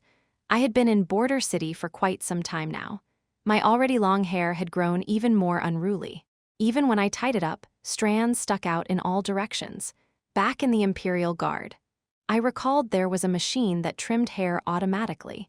Stand inside for 5 minutes and you'd be neatly groomed. It was surprisingly convenient, but there was nothing like that in Border City. I didn't want to waste time or money visiting a barbershop, but if my hair grew any longer, I might have to consider it. All right, today, too, I'm just another dreary-looking guy, Luka. I checked my equipment while looking at my reflection in the mirror. Firelight saber, auto-tracking pistol dagger, more than enough gear for me. Angui's Regina's Border City tour performances. I recalled the schedule. For 3 days and 2 nights, Angui's Regina would be performing all over the city. There wasn't a fixed concert hall. Instead, she would move between different venues owned by Jaffa Corporation, promoting their business in the process. During the tour, Jaffa Corporation's revenue would more than double. This was an important event for him. Click. Unlike usual, I put on a combat mask. Its design closely resembled the combat helmets worn by Equestrian mercenaries under Jaffa Corporation. The only difference was that it was fitted for a human. As a secondary function, the mask supported independent communication lines and vision sharing with the Equestrian mercenaries. The Equestrians were in charge of securing the entire performance area, while I was assigned as Angui's Regina's close protection guard. Is this woman really capable of generating that much economic value? As someone from the Empire, I couldn't quite grasp it. The Empire had entertainment professions, but they weren't exactly high-value industries. I waited for Angui's Regina in her villa. Not long after, she stepped out of the elevator and gave me a once-over. "You're wearing a mask." "It's my security uniform." "It's better than your bare face. You look less intimidating." Angui's Regina, with her heavy makeup, smiled brightly. Her pupils shimmered in a way that resembled starlight, strange, almost unnatural. "Fake," I almost scoffed. I had seen the darkness lurking behind Angui's Regina. The idol persona was a complete fabrication. To hide her true self, Angui's Regina played up an exaggeratedly cheerful act. If she had chosen to be an actress, she would have been a huge success. Her darkness is connected to Kinuan. I had done my own research on Angui's Regina before, but within the information available to me, I couldn't find much about her past. "I have a proposal. If you help me ditch the Equestrians, I'll share everything I know about Kinuan, including Jaffa's connection to him." She spoke while walking straight ahead, not even looking at me. "Well, now that's an interesting offer," I muttered beside her. "You'll never be able to figure it out on your own. The way we and Kinuan are entangled, it's something beyond your reach." "Probably. But who the hell are you to offer this?" "What? You're nothing but a byproduct of my deal with Jaffa. On your own, you have no influence. You can't provide me with cybernetic implants, you can't support me, you can't do anything except sing and dance. Don't act like you can negotiate with me as an equal when you're incapable of doing anything on your own. Compared to Jaffa, you're a worthless existence." Angui's Regina halted in her tracks. She turned her head back and glared at me. "You calling me incompetent is just your narrow-minded imperial way of thinking. If you prove yourself enough to change my mind, I'll reconsider. Believe it or not, I'm more flexible than I seem." Angui's Regina and I stepped out of the villa. The moment we emerged, a wave of deafening cheers erupted, altering the very pressure in the air. The windows of nearby buildings trembled from the force. "Wah! Angui's Regina. We love you. All hail the Queen of Serpents." Equestrian guards formed a secure perimeter, holding back the crowd. The sheer intensity of the struggle resembled a violent riot. Some were struck down by the Equestrians, their heads split open and bleeding profusely. Others fainted and were trampled underfoot. There would undoubtedly be fatalities. And yet, Even drenched in blood, countless fans continued to scream their desperate adoration for Angui's Regina. This is madness as well. I still couldn't understand what made Angui's Regina so enthralling. It wasn't just humans, other alien species were crying out her name too. I suppose, at this level, you could call it influence. Much as I hated to admit it, Angui's Regina possessed power. The ability to sway the masses and shape public opinion was no small thing. Even the Imperial royal family worked hard to win the people's favor. After all, a nation ultimately relied on its citizens. Without their cooperation and labor, no state could function properly. Click, click. Angui's Regina stepped into the center of the equation-formed ring. With meticulously calculated movements, she spread her arms wide before clasping them together gracefully. "My dear audience," she spoke in a voice laced with longing. It carried a certain frequency that tugged at emotions, evoking an inexplicable sense of empathy. Her electronic choker seemed to have an amplification function, causing her words to reverberate with a tingling sensation. The sound layered upon itself, cutting through the noise of the crowd and spreading far and wide. "I love you all. I wish I could embrace every one of you, but since I can't, please forgive me. If you buy the Angui's set from Jaffa Burger or the Regina set from Jaffa Pizza, you'll receive a hug lottery ticket. Use it to meet me in person." It was an obvious commercial ploy. The fact that people actually responded to it with enthusiasm and emotion was baffling. Did living in Border City lower one's IQ or something? "I'll buy it no matter what. I already bought 10 sets today." 10 sets, please. "I bought 100. I'm freezing them to eat over the next year. Whether it's 100 sets or 1,000, I'll keep eating until I win. I will meet you, Angui's Regina." Gender, age, species, it didn't matter. Everyone was frenzied over Angui's Regina. I maintained my position about 5 steps away from her, providing security. Wearing a mask was a wise decision. Just being in close proximity to Angui's Regina would be enough for some fanatics to dig into my identity and try to kill me. "Do you still think I'm incompetent?" Angui's Regina tilted her head slightly and mouthed the words toward me. I finally understood why Jaffa indulged her so much. It wasn't just emotional attachment. Angui's Regina was genuinely useful. I know people like her. Prince of Crimson, Francesca Crescia, was the same kind of person as Angui's Regina. Every word and action she made was meticulously calculated to win people over. It wasn't just natural talent that explained her overwhelming charisma and popularity. She must have undergone targeted education, just like Francesca. Someone molded and reshaped her for a specific role. Just as I was created for battle. Chapter 183. Border City was a place where various species resided. There was no other multi-species settlement on planet Novus as chaotic as this one. Even the Bellato Federation, which upheld the principle of diversity, was ultimately a human-centric nation. In the prestigious schools, bureaucratic offices, and upper-class residential areas I had seen, humans were the majority, while the proportion of alien species increased as one moved toward the slums. Border City's racial diversity is excessive. Differences in species led to differences in thoughts and values. Even humans thought differently due to hormonal influences. The value gap between biologically distinct species was not something that could be easily bridged. Embracing differences was difficult, an idealistic notion. It was no different from chasing a rainbow, a mirage that could never be grasped. That was why the Bellato Federation remained a human-centric nation, and only those species whose values aligned with humanity's could become part of mainstream society. Reality was not a dream. It remained steadfast by our side every time we woke up. The more species that inhabit a place and the greater the cultural diversity, the higher the societal costs. Border City had resolved this issue with a stroke of genius. They abandoned societal stability. They had simply given up on management altogether. They had tossed multiple species onto the razor's edge of harsh reality, leaving them to clash, create problems, fight like warring factions, and even kill each other, all without intervention. In most cases, an unstable society would inevitably self-destruct. However, Border City's explosive vitality had consumed all its instability. The city was maintained by a delicate equilibrium birthed from chaos and disorder. There was always a reason when I found myself lost in such long-winded thoughts. You really think a human woman would like this? I spoke aloud while staring blankly at the contents of the gift box. Inside lay a severed finger, its species unknown. A ribbon was tied around it, and written in neat handwriting was the phrase, "With all my heart." Twitch, twitch. The severed finger still responded through its nervous system. It twitched intermittently.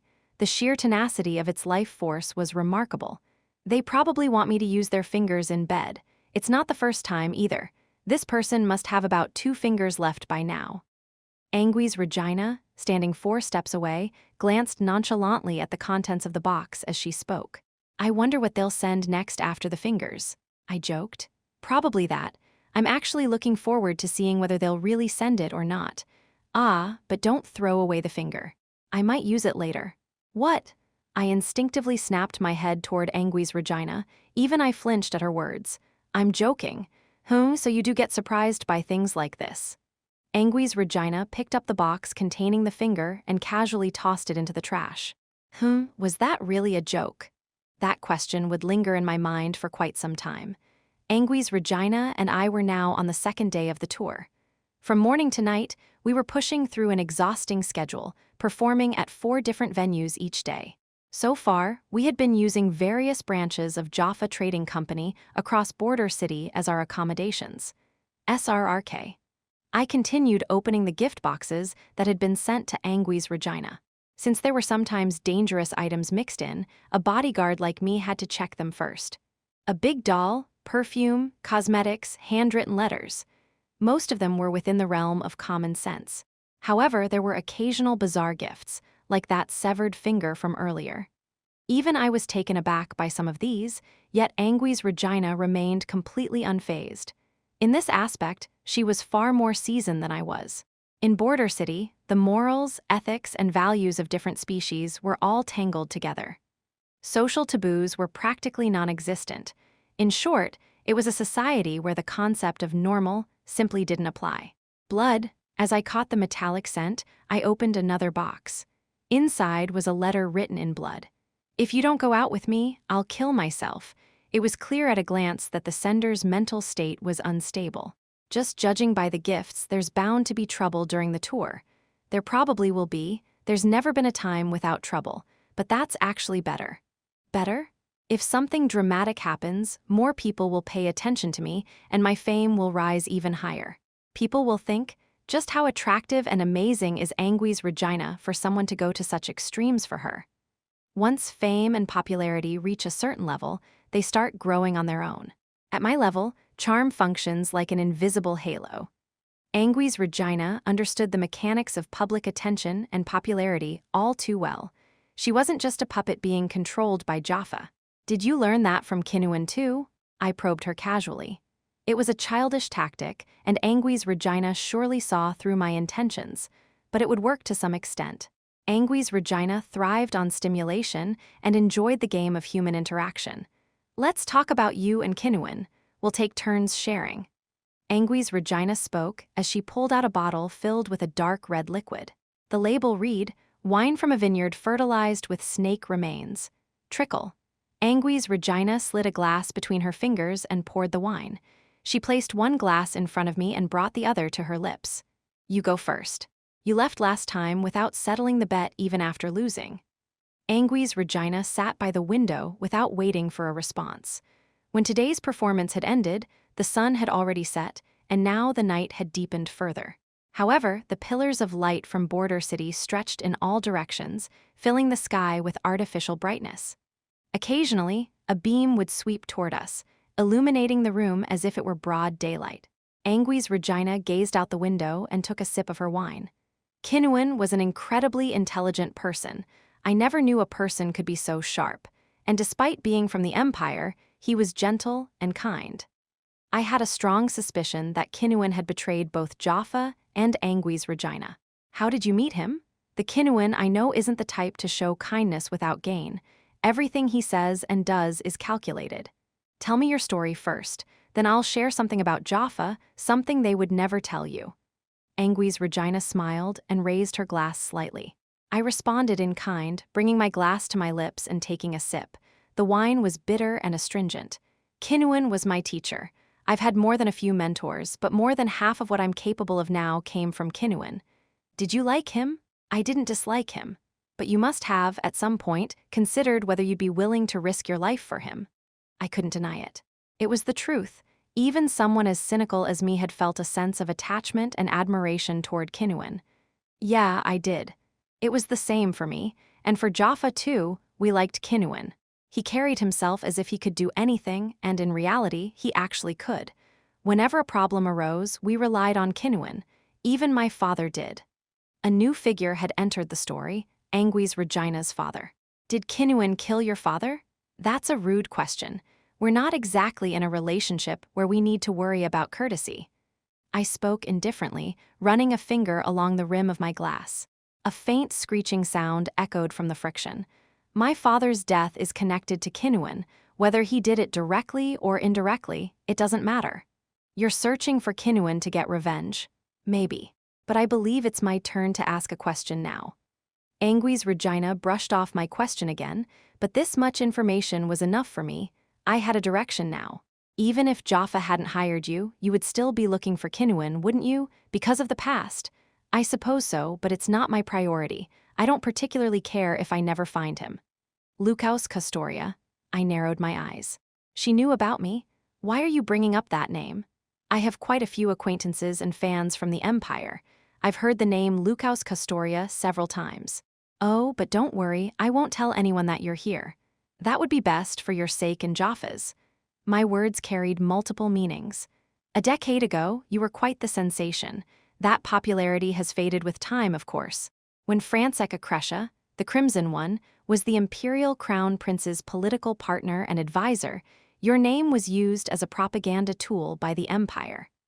I already had a rough idea of the situation. After the Storm era, the Empire was in a state of extreme instability. Both the upper and lower ranks of society were in turmoil. To swiftly unify the lower classes, the Empire had aggressively leveraged my name.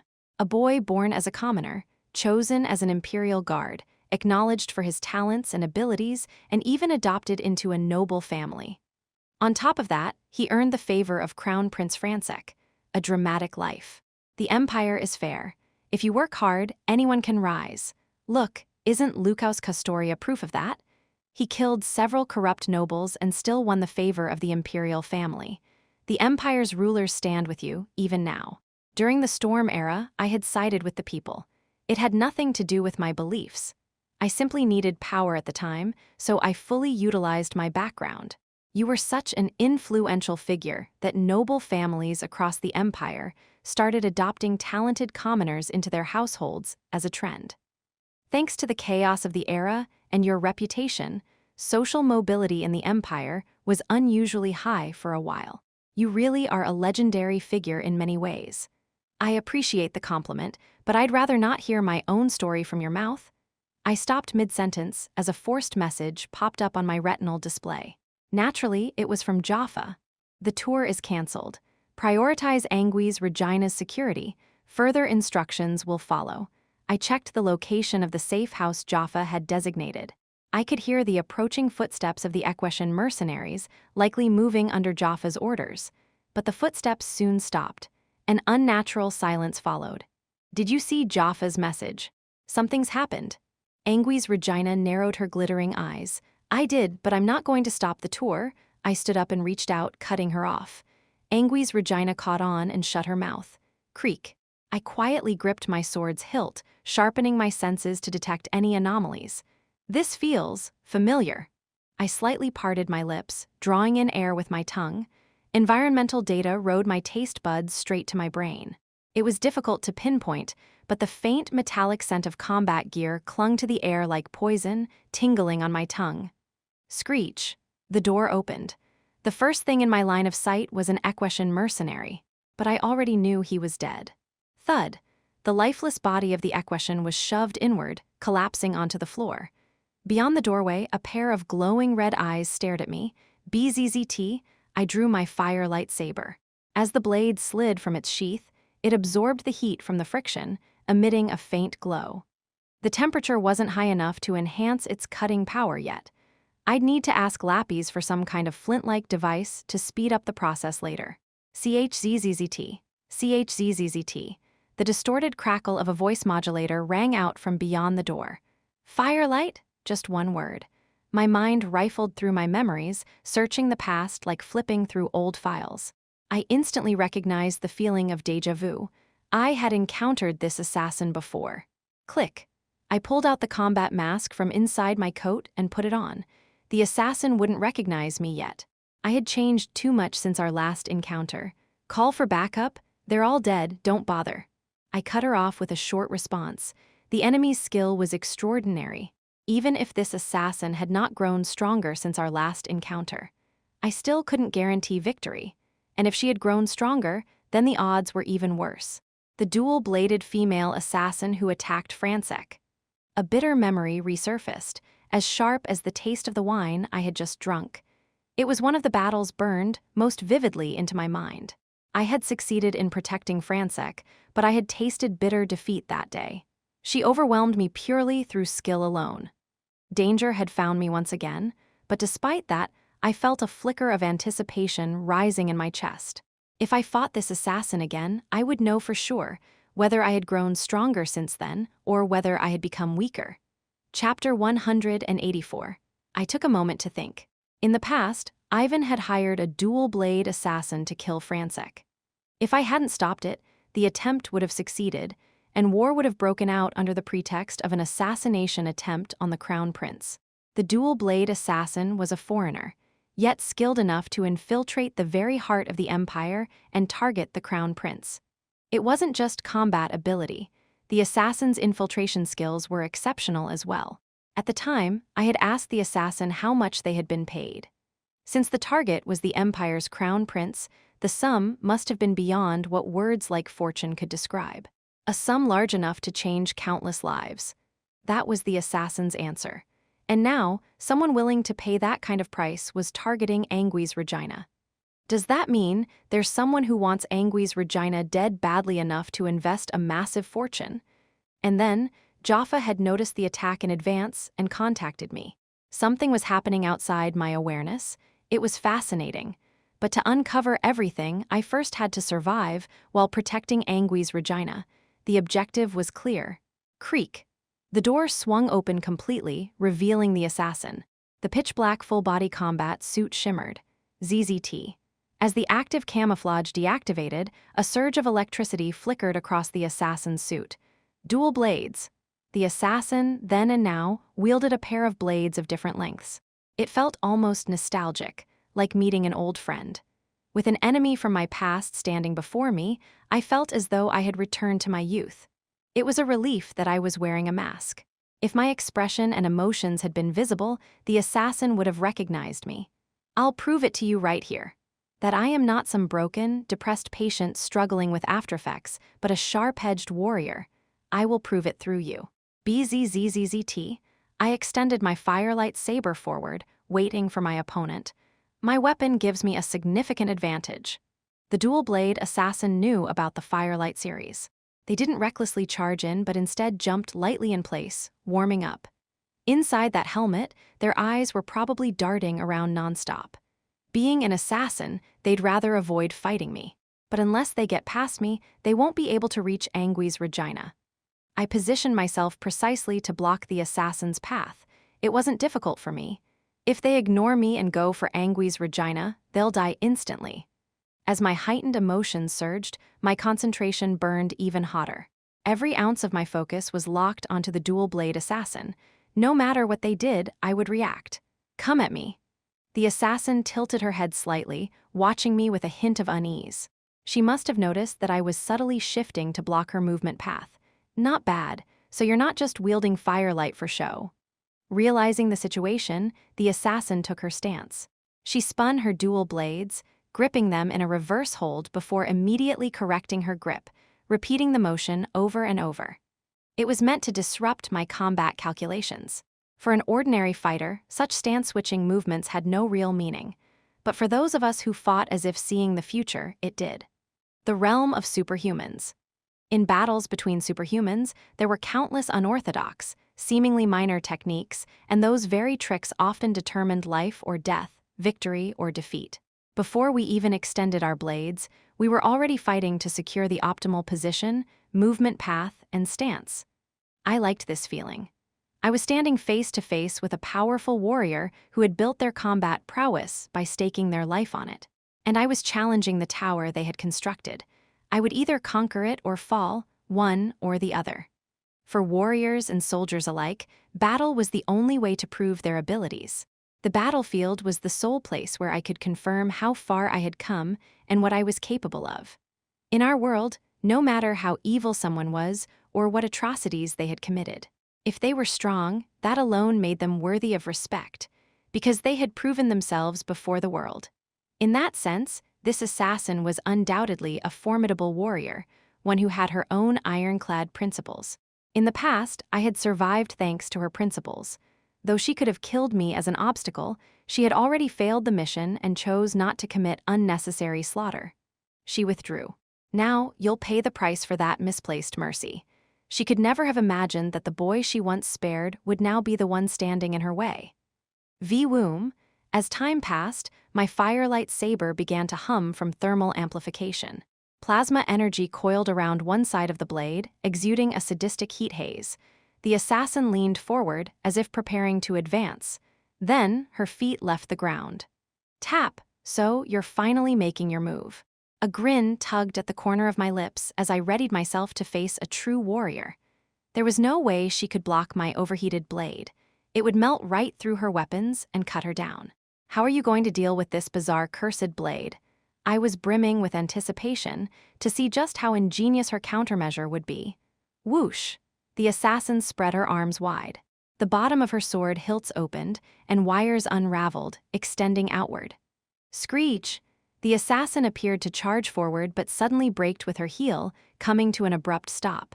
She hooked her hand through the rings at the ends of the wires, then swung her dual blades as if hurling them. Ha! I let out a brief exclamation of admiration as I braced myself.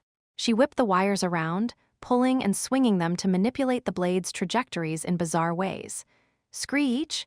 The accelerating blades and wires let out an eerie sound. The assassin was aiming to fight from mid-range. Bang! A gunshot rang out. With the hand holding the wire ring, the assassin drew a pistol and pulled the trigger. It was an incredible display of finesse. ZZT! I blocked the bullet as if batting it away with my firelight saber. The part of the blade that made contact with the bullet glowed even brighter. It was a beautiful but dangerous light. If the thermal storage limit was exceeded, the blade would explode and scatter into fragments. As expected, she's highly experienced. She knows exactly what to do in any given situation. The combination of wire-mounted swords and a pistol was so unpredictable that it was difficult to anticipate. I was in a tricky situation. If I weren't in a position where I had to protect someone, I could simply charge forward and close the distance. But right now, I had to protect Angui's Regina. If I recklessly approached an assassin specializing in mid to long-range combat, it would be difficult to intercept a sudden attack aimed at her. No, actually, this isn't difficult at all. I just need to cut the wires. A trick is just a trick. The only problem is unfamiliarity. At its core, it's nothing more than a gimmick. If I stayed composed and analyzed it rationally, it was actually easier to deal with than a straightforward attack. Screech, the wires were made of some kind of high polymer material, tough and durable. If I had been wielding crucis, it wouldn't have been easy to cut through. This wasn't the kind of material that could be severed with sheer impact force. Clang! My firelight saber burned through the wires, severing them. One of the now uncontrolled blades shot up and embedded itself in the ceiling. I could sense the assassin flinch. She hurriedly pulled back the remaining blade, trying to recover it. Your weapon compatibility worked against you, assassin. Without the firelight saber, this would have been a difficult attack to counter. She knew that as well, but she must not have had any other options. The assassin had likely bet on me panicking and getting caught off guard, but I processed combat through Aki's Victima. I excelled in handling unpredictable attacks and chaotic situations. A real battle isn't a fair duel. It's not fought with equal equipment or identical weapons. Complaining that the opponent has superior technology is meaningless. Just like the world we live in, real combat is fundamentally unfair. ZZZZT. The tip of my blade barely grazed the wire. But just from the heat alone, the wire melted, unable to withstand the centrifugal force, and snapped. Clang! The assassin's remaining blade also lost control, flying off and skidding across the floor.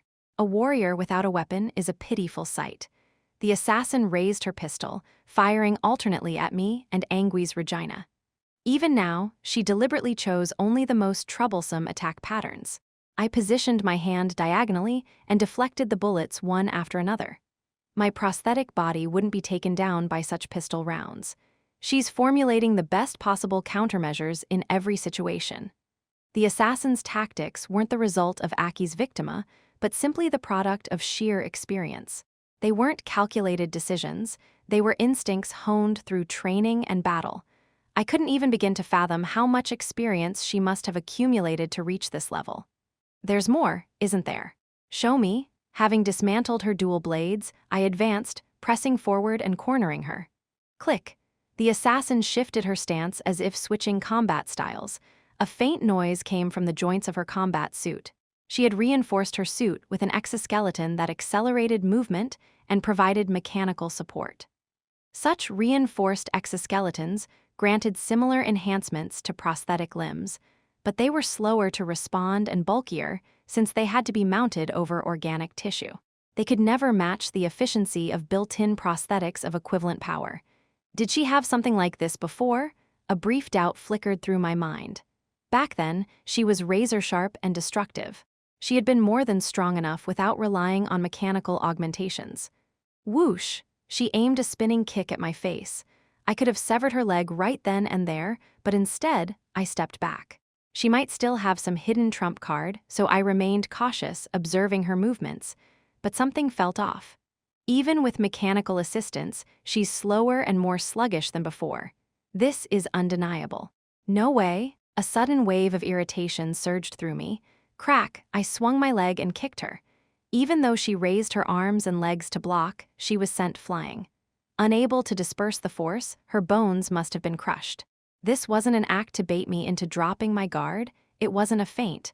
The assassin had genuinely become weaker. She was completely overwhelmed by my attack. So all those desperate maneuvers and flashy tricks were just to hide the fact that she had weakened? I felt like an idiot for getting excited. I had wanted to go all out in a clash against her. But in the end, she couldn't even handle half of my full strength. Damn it! The assassin's bones must have shattered into pieces, yet she persisted, relentlessly lunging at me. I swung my firelight saber, severing both of her legs at once. SSSHHHHH. A horrifying blaze of plasma burned through her flesh and bone. The extreme heat instantly carbonized the severed stumps, preventing even a single drop of blood from spilling. HNGH. Even the formidable assassin let out a faint groan. As she collapsed, she pushed off the ground with both arms, trying to create distance. Bang, bang. Despite losing her legs, she pulled out a pistol and fired repeatedly at me. I deflected the bullets with my arm, tilting my head to evade the shots as I closed in on the fallen assassin. Crash. I grabbed her by the face and slammed her against the wall. Her combat helmet shattered, revealing her face. KH! She flinched. Through the cracks of her broken helmet, lifeless white hair spilled out in dry, brittle strands. Aging? But it wasn't just her hair that was strange. Her face was covered in deep wrinkles, like that of a 70-year-old. It was hard to believe that only 12 years had passed. The assassin I remembered had a biological age of at most 30, 40, if I was being generous. And yet, there was no doubt it was the same person. Her facial features and the sharp glint in her eyes were unmistakably hers. For some reason, she had undergone rapid aging. So that's why she's weaker. I frowned beneath my mask. In moments like these, a mask was convenient. No one could see what kind of expression I was making. The price on Angui's Regina's head wasn't unusually high.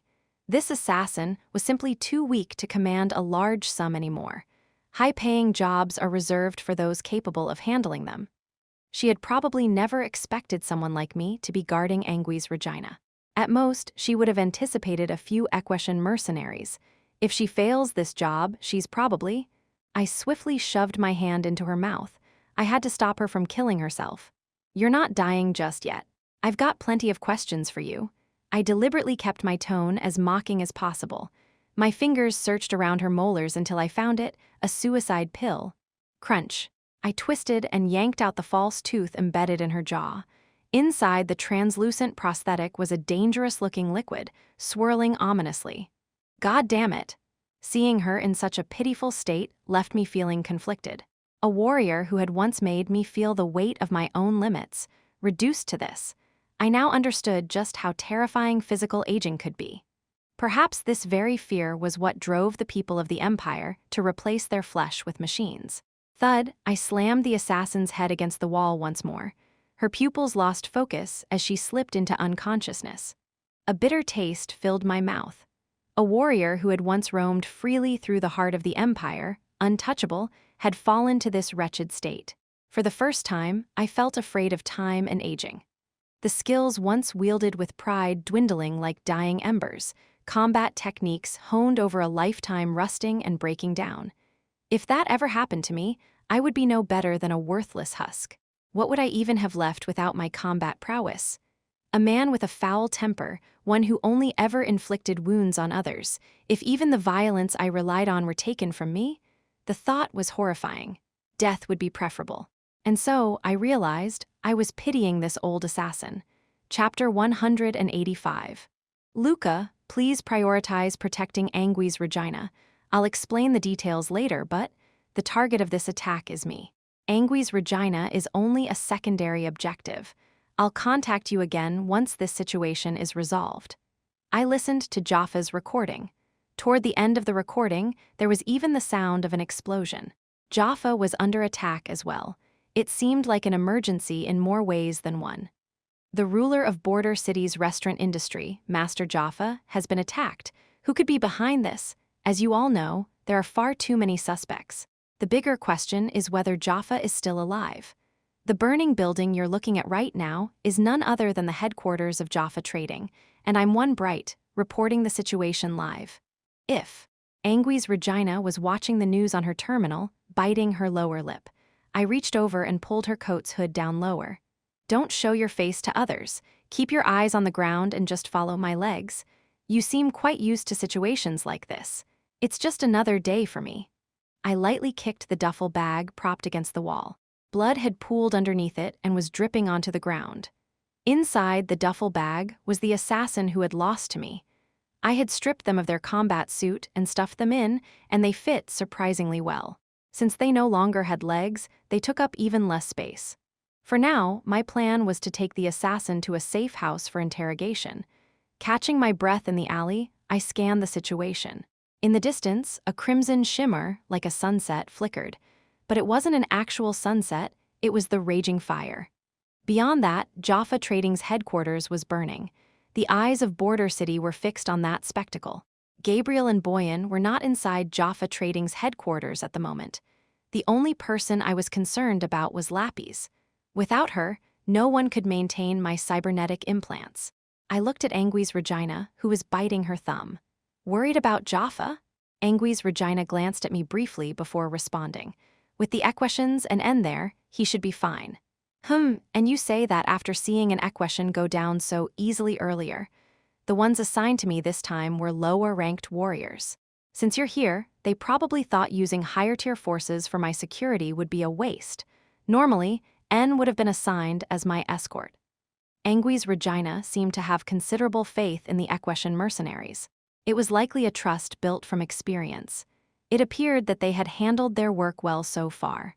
Come to think of it, even from my own experience, the top-tier Equestrian mercenaries were exceptional warriors.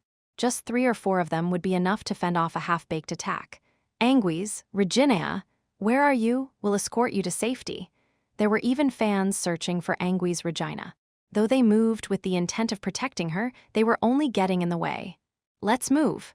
I waited for the noisy crowd to pass, then started moving. Before sunrise, we arrived at the safe house. I looked up at the building. From the outside, it was just another residential villa like the countless others in Border City. Upon entering, I found the hallways filthy, covered in years-old trash as if no cleaner had ever set foot here. As we passed other rooms, strange odors lingered in the air. Angwy's Regina and I stopped in front of the designated safe house unit. Clatter. The door was bound with chains and padlocks.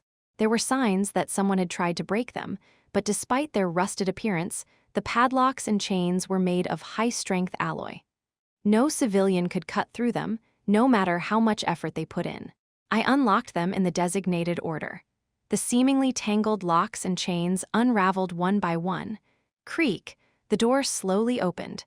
Its thickness was about the length of my index finger. That alone would be enough to withstand heavy firepower, and since it was a double-door structure, there was an even thicker metal door inside. A facility with top-tier defensive capabilities. It's practically a bunker. The walls and floors were also incredibly thick. Because of that, there was a step up to the inner door, requiring 4 steps to enter. Since the walls, ceiling, and floor had been reinforced, the interior of the room was small, and there were no windows. What appeared to be windows from the outside were just decorative illusions. The structure is completely isolated from the outside. Water is drawn from a ceiling tank, and electricity is generated using a power unit. The shelves are stocked with compressed rations and essential supplies. I narrowed my eyes as I scanned the interior. This wasn't just a safe house, it was a fully self-sustaining shelter that could support someone for weeks, maybe even a couple of months. Even if the villa above were destroyed in a bombing, this room would likely remain intact. Border City is chaotic, and Jaffa has many enemies. It's not strange to take precautions, but this setup is over the top. This must have cost a fortune. And Jaffa hadn't been flustered by the attack. He had given orders calmly, as if he had expected this to happen. I tore open a packet of compressed rations and began chewing on it. "You're supposed to add water to that," Angwy's Regina said as she sat down. "I've got strong teeth, so it's fine. My digestion's good too." "I see." Angwy's Regina sighed, giving up on arguing. She had too much on her mind to pay me any attention. "More importantly, do you know who Jaffa's enemies are?" "I wouldn't know," I cut her off with a smirk. "Don't lie. Instead of being shocked by the attack, you're just worried. That means you saw this coming, didn't you? You can keep it to yourself if you want, but if you want my help, you'll have to tell me something. Whether you ask me or not, I already feel indebted to Jaffa. I'd step in to help him without being asked, so you'd better make use of my goodwill while it's fresh." "You suddenly sound like quite the talker." That was convincing. "Guess it means my rehabilitation is almost done." I've always been a logical and rational person. Even I barely held back a scoff as I said that. Logical and rational, sure. Well, it wasn't entirely wrong. In some ways, it was actually quite accurate. Logical and rational. Let me just reflect on everything that's happened so far. My knees are starting to ache. Angwy's Regina chuckled lightly, taking my words as a joke. "Anyway, if Jaffa dies, that'd be a problem for me too." I watched her expression carefully as I spoke. "You're using humor to ease the mood while trying to coax out an answer. If you put your mind to it, I bet you'd be quite the womanizer." "I wouldn't limit myself to just women." Angwy's Regina's shoulders trembled as she held back a laugh. She was probably remembering when I said I liked men. "Well, you'd find out soon enough anyway. It's not exactly a big secret. Jaffa is in exile. He was cast out of his family and left without protection. No, actually, it's worse than that. The family didn't just abandon him, they branded him a disgrace and actively tried to kill him. He's been on the run ever since." It was a story I'd heard before. Boyan, Jaffa must have seen a kindred spirit in Boyan. If I had been a little more familiar with the Tajarun people, I might have picked up on that sentiment myself. "Even if I don't get involved, Jaffa will keep helping Boyan." I waited for Angwy's Regina to continue. "A while back, Jaffa met with his father, the head of his family, and made a deal. He paid a price to establish a non-aggression pact. That agreement was either broken or expired today. That's why they're after him again. I'm not exactly an expert on the Tajarun, but unlike Boyan, Jaffa is outstanding, just as a Tajarun should be. I doubt they'd brand him with disgrace and exile him over anything trivial." "That's something you'll have to ask Jaffa yourself. This is as far as I'll let you pry through me, detective." Angwy's Regina playfully pressed a finger to her lips, regaining her composure. The safe house was, as its name suggested, safe. There was a certain coziness to it that brought a sense of psychological relief. The best-case scenario would be Jaffa successfully renegotiating with his family. But I quickly erased that possibility from my mind. I had to prepare for the worst-case scenario. That was how I had survived until now. Tap, tap. I nudged the duffel bag with the tip of my foot and loosened the straps. The bag sagged halfway open. The assassin, clad only in a black undergarment after being stripped of her combat suit, twitched slightly. She tried to move her hands, but they were securely bound behind her back. "Hey, you awake? You're not dead, right?" The white-haired assassin's eyes fluttered open faintly. The burnt smell still lingered from the severed stump of her thigh. Angui's Regina briefly averted her gaze, seemingly unable to stomach the sight. "You," the assassin squinted at me. My unmasked face must not have been unfamiliar to her. Her cognitive abilities have declined significantly. That's just the inevitability of aging. If she were still in her prime, she would have recognized me instantly.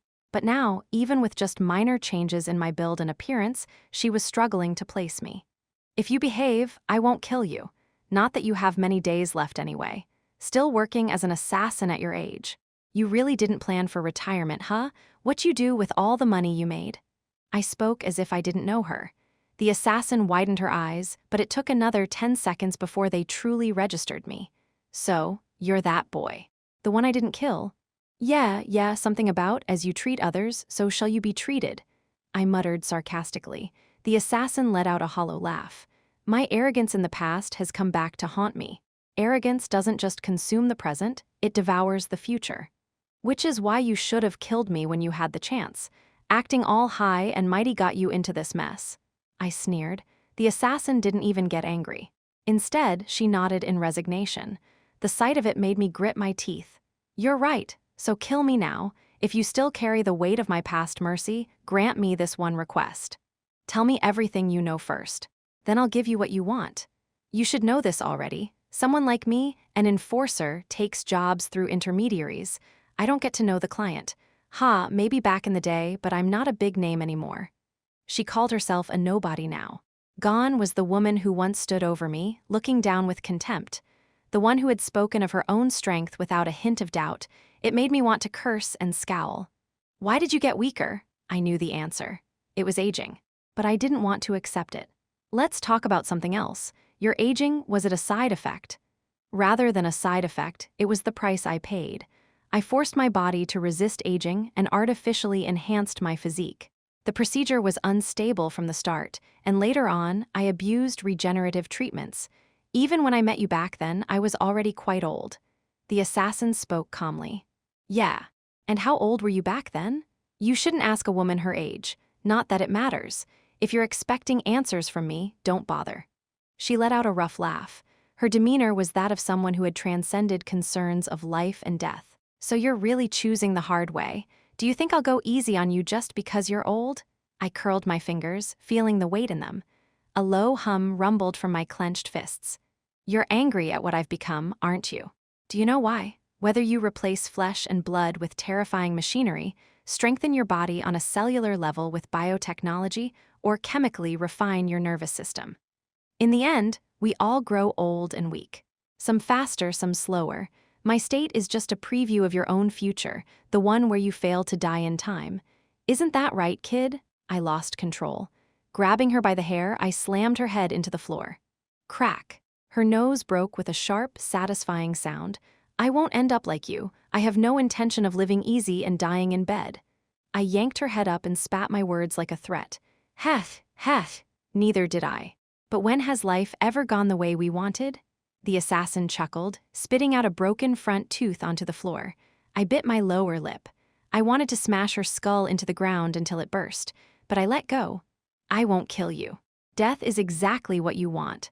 Instead, you're going to sit there, swallowing whatever scraps I give you, and cling to life like a pathetic wretch." A powerless existence was a cruel punishment, and for someone who had lived so fiercely, it would be unbearable. Chapter 186. I recovered my strength and meditated in the safe house. When I opened my eyes, Angui's Regina was feeding the assassin with a spoon. "She tried to kill you. You don't have to take such care of her. Just put the food in a bowl, and she'll probably shove her face into it like a dog." Leaning against the wall, I blinked my bloodshot eyes.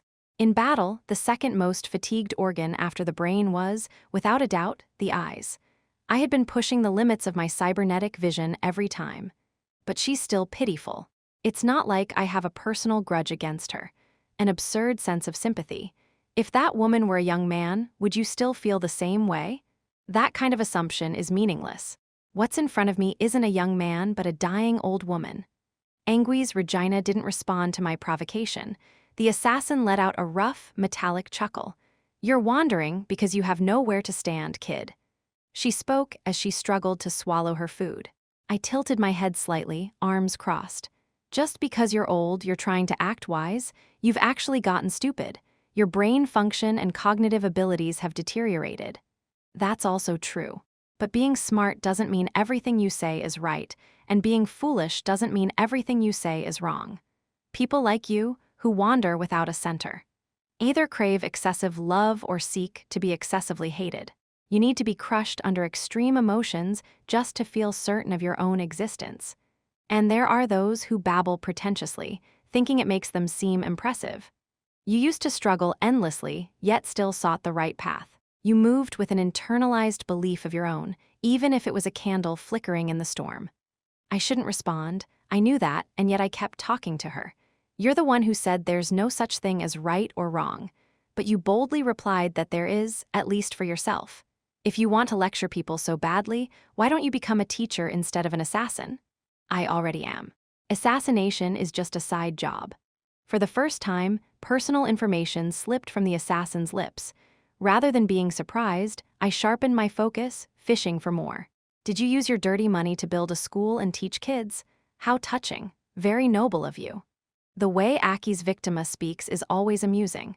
The moment you think you've extracted information from me, you subtly prod at the next piece, trying to guide the conversation in your favor. I thought Aki's victima was some kind of incredible secret art, but everyone I meet seems to know about it. Kinda kills the excitement. It's not common, but it's not exactly rare either. In this field, the only thing you could truly call rare are force users. I agreed with that. So, all I have to do is find a school run by an old woman and utterly destroy it. Since I know your face, it shouldn't be too hard. The assassin only laughed at my threat. "You won't even be able to find it, and even if you do, you won't go through with it. I can do it." The wrinkles at the corners of the assassin's mouth deepened. "My name is Ragnata Anima. I was born a wandering nomad, belonging nowhere. And now, I run the Anima Traveling School. It's a school that accepts any nomad who wishes to learn." I had gathered more information, but it was hard to hide my extreme displeasure. Frankly, I would have preferred not knowing this at all. "Sounds like you're eager to watch your precious students die one by one." You frowned the moment you heard what I said. "Drop your pathetic pride, child. You're not the kind of person who kills the innocent on a whim just to vent your anger. You need proof and a reason that justifies their death." The assassin, Ragnata, scraped at my nerves, and soon I realized her intent. Damn old hag. I felt like I had walked right into a trap. Let's say I lost my temper and killed Ragnata. That would only make me think about the traveling school she ran. If I ever had spare money, I might even feel compelled to fund it. After all, Ragnata was already in my hands, her future uncertain. As an assassin, her skills would only decline from here. It would be difficult for her to provide further financial support for the school. Rather than clinging to her own life, she must have decided it was better to gamble with it, planting a sense of debt in me. And if I don't kill Ragnata or take revenge on her school, then I'd just be proving that I'm all talk, a weak-willed idiot who only knows how to make empty threats. I knew it. This was nothing more than a pointless battle of pride. And yet, I had already lost. I didn't have the stomach to wipe out the Anima Traveling School. I searched for a way to change the subject, looking for a way to strike back. "So, I guess I finally understand why you didn't kill me back then. No matter how much you dress it up with fancy words, in the end, I must have reminded you of one of your students, huh?" "That's right. There are a lot of kids like you at our school. I just couldn't bring myself to kill you with my own hands. So I came up with a reason that I could accept and left you alive." She admitted it so easily that I had nothing left to say.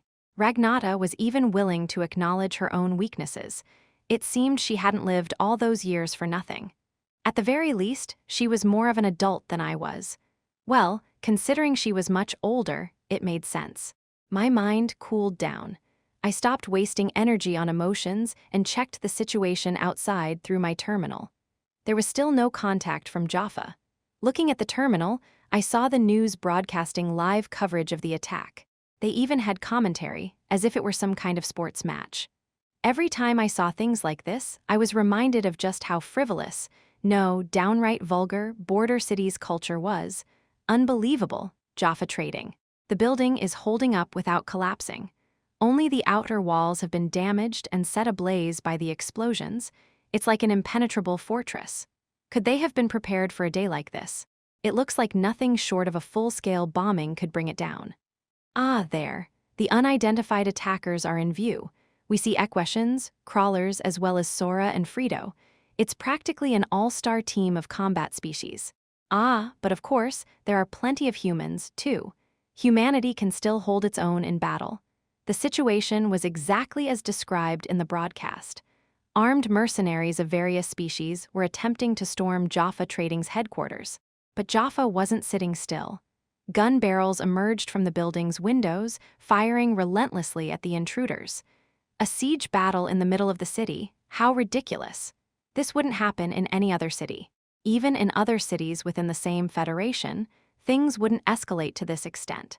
If a situation got this out of control in Akbaran's lower districts, the military would have already intervened to suppress it. Looks like it'll be settled with indoor combat. Even in Border City, if the damage spreads too much, outside forces will step in. Ragnata shrugged and laughed. At this point, it didn't matter to her anymore. I thought for a moment before grabbing Ragnata by the scruff of her neck and stuffing her into a duffel bag. I heard the sound of a few more bones breaking, but that wasn't my problem. Ragnata must have realized what I was planning. Angui's Regina, standing beside me, looked at me with confusion. I'm heading to the headquarters to support Jaffa. I can't leave this woman here with you, so I'll take her with me. If necessary, she can serve as a human shield against bullets coming from behind. I slung the duffel bag over my back. From inside, I heard Ragnata chuckling. Jaffa will hold out somehow. Angui's Regina spoke as if trying to dissuade me. If you just sit back and watch and Jaffa ends up dead, then I'm in trouble too. I told you earlier, didn't I? I owe Jaffa a debt, and close quarters indoor combat favors people like me. It wasn't Angui's Regina who responded to my words, but Ragnata. And your body must be itching for action. A young man burning with heat wouldn't be satisfied with just me. It was true, but the way she put it was a bit off-putting. I walked a long way after leaving the safe house. Getting sympathy from your assassination target? If it were me, I'd have bitten off my tongue and killed myself. Though, biting your tongue to death is harder than it sounds. I spoke to Ragnata as I walked through the streets. She was peeking her head out from inside the duffel bag.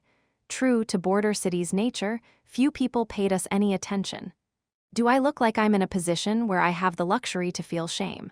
More than that, Angui's Regina was more rational than I expected. She just pretends to be. That woman harbors her own monster. The ones without inner monsters are the real monsters. It means they can survive in this insane world without needing to create one. It seemed difficult to beat Ragnata in a battle of words. The way she spoke, her metaphors, and her choice of vocabulary all suggested she wasn't bluffing about being a teacher. She had definitely read a fair number of books. Carrying Ragnata on my back, I made my way toward Jaffa Trading's headquarters. The morning sun had risen, but the sky remained dark with acrid smoke. The closer I got to the headquarters, the more spectators there were. Individuals and companies alike were broadcasting the event, filling the area with noise. Many bystanders had gotten caught in the crossfire and were lying wounded, while corpses littered the ground. If you'd succeeded in assassinating Francek, there's a high probability a war would have broken out. You're a terrible person, Ragnata. For nomads like us, war is an opportunity. The current political landscape is too stable for our liking. The three major powers are maintaining a delicate balance of cooperation. Listen, kid, to rulers and politicians, peace and war aren't things to be pursued as ideals or convictions. They're just tools to be used depending on the situation. Regardless of my actions, when the time comes that war is needed, planet Novus will be set ablaze. You're dodging the point. I criticized you for putting your finger on the trigger of war, not for the nature of war itself. Don't inflate the discussion with grand talk to obscure the real issue. Ragnata fell silent for a moment before smirking and speaking again. You're surprisingly kind, little berserker. You kill people, yet you still want to save them. That's an incredibly painful path to walk. I never wanted to save anyone. I reflexively responded but shut my mouth midway. That wasn't true. In fact, it had happened quite a lot. There had been plenty of times when I saved people even when there was no benefit to me. Quite a few, actually. The duffel bag trembled. Ragnata was laughing even harder. Thud. I struck the duffel bag with my elbow and kept moving forward. With no police or military forming a barricade, no one stopped me from walking straight into the danger zone. Creak. I pulled out a mask from my coat and put it on. Too many eyes were on me. It was about time I started managing my identity. Someone is going inside. He's got a strange old person strapped to his back. Is this a lunatic trying to commit suicide with his grandmother? They really spouted nonsense without a second thought. Ignoring the reporter with the microphone, I stepped into Jaffa Trading's headquarters. The intruders I saw on the news had already broken through the lower floors. They were climbing upward like scaling a tower, heading for Jaffa at the top. Sizzle. The entrance of the building was still hot from heavy weapon fire. The framework and debris still radiated intense heat, but the interior was relatively intact. Other than the external walls and decorations shaken by the impacts and vibrations, the structure itself remained solid. It was impossible to guess just how sturdy this building had been constructed. It had durability surpassing most military facilities. The intruders were using various routes to ascend. Naturally, the elevators had been shut down long ago. Jaffa. I attempted to connect to the building's internal communication line. Static. Crackle. The connection wasn't easy. It seemed like signal interference had been deployed throughout the entire building. Well, it didn't matter. The moment of liberation had finally arrived. The grotesque monster inside me, one that could swallow even my troubled thoughts, was raising its head. You've finally found people you're free to kill as much as you want, boy. Ragnata added her commentary. Chapter 187. I entered Jaffa Corporation's headquarters and made my way up step by step. SRRRK. Sensing a presence, I silenced even my footsteps and drew my auto-tracking pistol. It had been a while since I last used my auditory vision to detect enemies in blind spots. My auditory vision wasn't sharp enough to fully replace my eyes. That was because I hadn't done anything insane like replacing my spinal fluid with coolant this time. Still, even just perceiving shapes and positions provided immense tactical utility. Two of them. 2 intruders were beyond the corner. I opened my eyes. The duffel bag slung over my back was as silent as an inanimate object. Even though we were on the verge of combat, Ragnata remained still. She, too, held her breath and concealed her presence. Well, that was only natural. If she got in my way, I'd snap her neck. She was only alive because of my pity. I drew my auto-tracking pistol and barely peeked out the barrel. The pistol's built-in computer registered the 2 intruders and calculated the kill trajectory. The intruders hadn't even realized I was there. There weren't many warriors in this world capable of reacting to bullets fired from beyond their perception. Wait for it. I listened closely for gunfire and explosions. The moment an appropriate noise rang out, I pulled the trigger. Bang, tang. The tracking rounds curved beautifully through the air, piercing straight through the eye slits of the intruders' helmets. Even an Imperial Guard wouldn't have been able to pull off such precision shooting unless they were a marksmanship specialist. Fancy weapon you got there. Ragnata whistled softly. Not worth the price. It's only good as a backup. But it's the perfect weapon for you. You don't have to waste your focus or mental energy on shooting. Excelling in a field outside your specialty requires greater effort and concentration. Besides, you wouldn't use firearms against a truly formidable opponent anyway. I started to wonder if bringing Ragnata along was a mistake. Her insight was sharp. She saw through me as if she had known me for years. I stepped forward and examined the intruders I had just taken down. Their armaments were as uniform as those of soldiers. Not all mercenaries had chaotic gear, but something about this felt off. a multi-species mercenary unit, yet their equipment is standardized. My lack of information made it hard to reach a conclusion. While I hesitated, Ragnata offered a suggestion. Listen in on their comms and see what language they're speaking. I removed an intruder's helmet. The exposed face revealed a saurian, a reptilian alien species with hard, scaly skin. It was my first time seeing one up close. Keys, Alta, Ordthea, a foreign language spilled out from inside the helmet. I wasn't well versed in alien languages, so I held the helmet closer to Ragnata. It's the language of the Tajarun. Saurians aren't very bright. Without a translator, it's difficult for them to speak other species' languages. And Tajarun's language is notoriously hard to learn. If my guess is right, the other one is also communicating without a translator. I checked the other intruder's helmet. Even before removing it, I could tell their species. Their combat suit couldn't fully conceal their distinct physique. They were a crawler. The same language flowed from the crawler's helmet.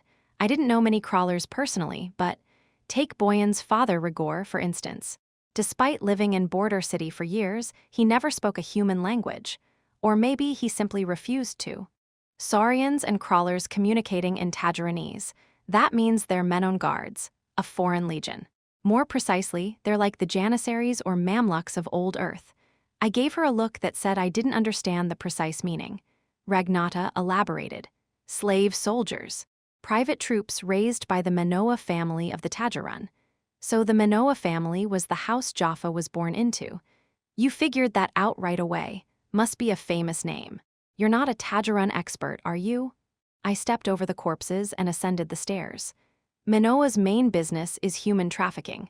Because of that, they have a unique tradition that other Tajarun families don't. They select promising children from their stock and train them as soldiers. The training is brutal, but they're well treated, so despite being slaves, their loyalty runs deep.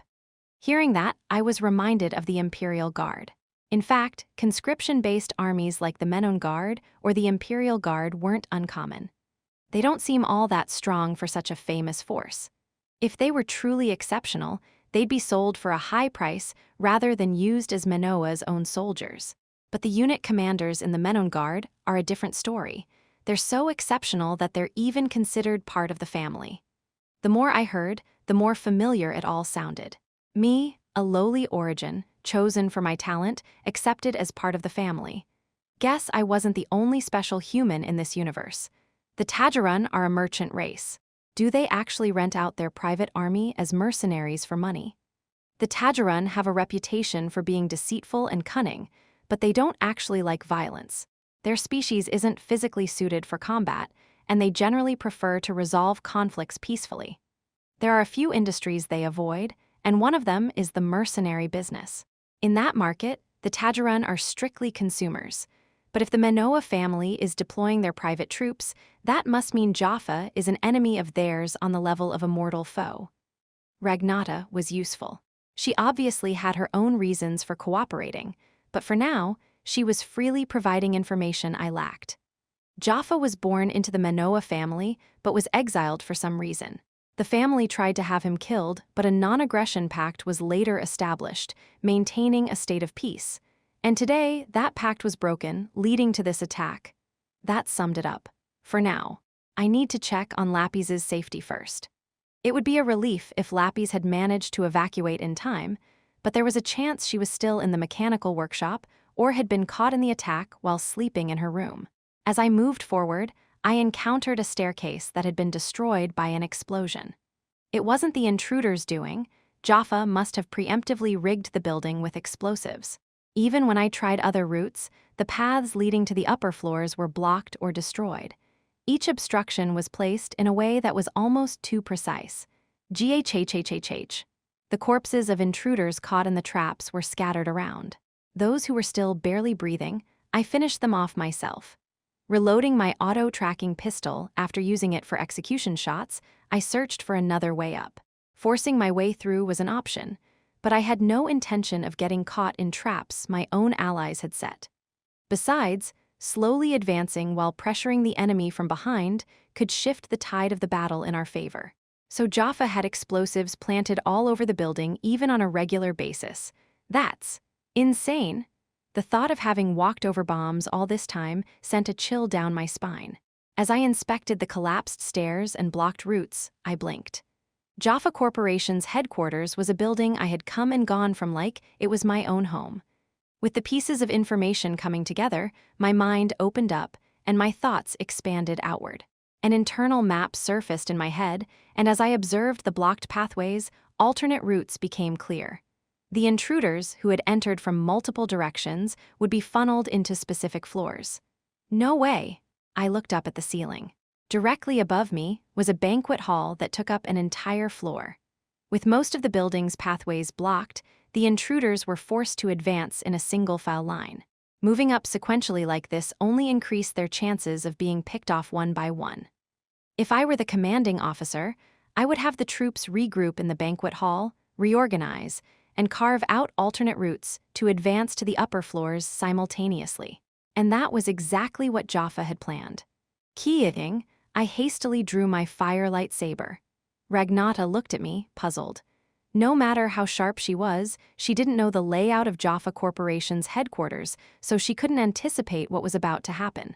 Quadraduck, I wielded my fire lightsaber like a cutting tool, forcing its blade into the floor and pressing down to slice through. Soon, I had created a hole just large enough for a person to fit through. The surrounding steel framework and concrete edges sizzled from the residual heat. Whoosh! I tossed the duffel bag down first, then jumped in after it. The space below was a break room. Tack! I landed smoothly, immediately grabbing the duffel bag and rolling to the side. Should I go down another floor? There was a chance that all my assumptions were wrong. No, doubt wouldn't help me.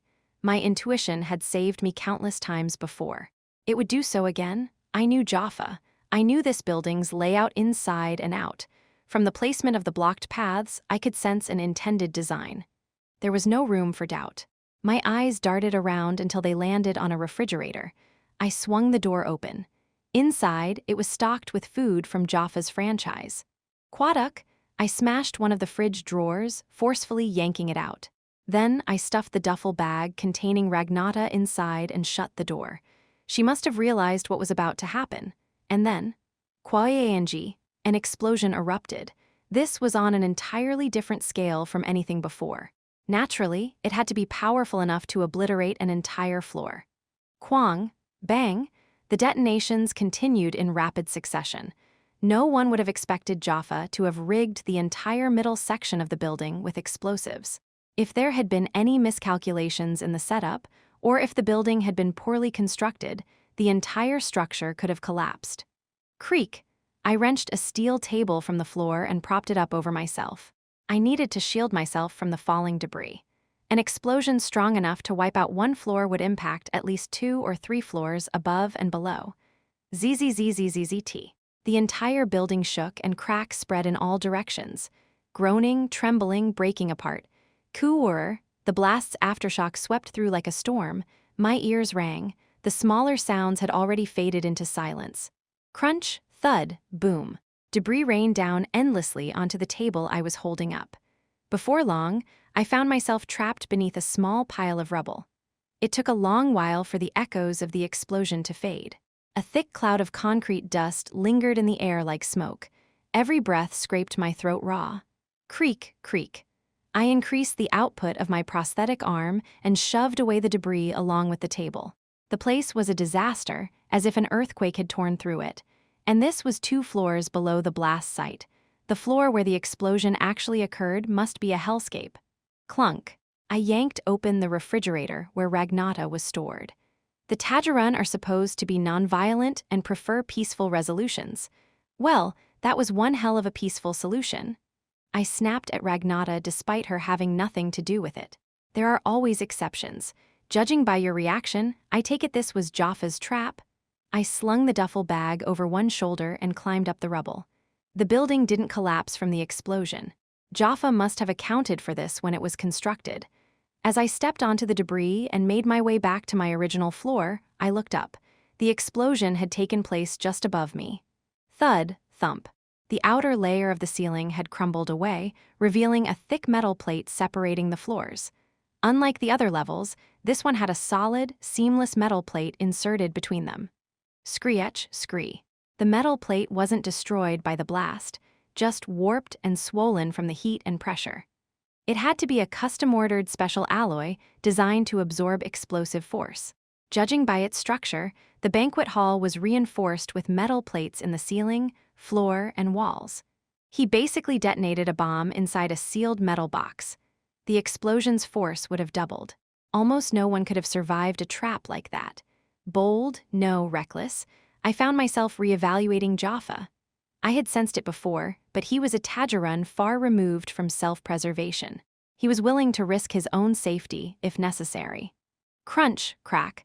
I forcefully cleared the wreckage blocking the staircase and climbed to the floor where the explosion had occurred. A crimson wasteland stretched before me, shrouded in a haze of dust and pulverized debris. The Manoa family may be a great house, but they've suffered a major loss. An entire unit just got wiped out. Ragnata commented. With each step I took, I kicked aside scattered limbs.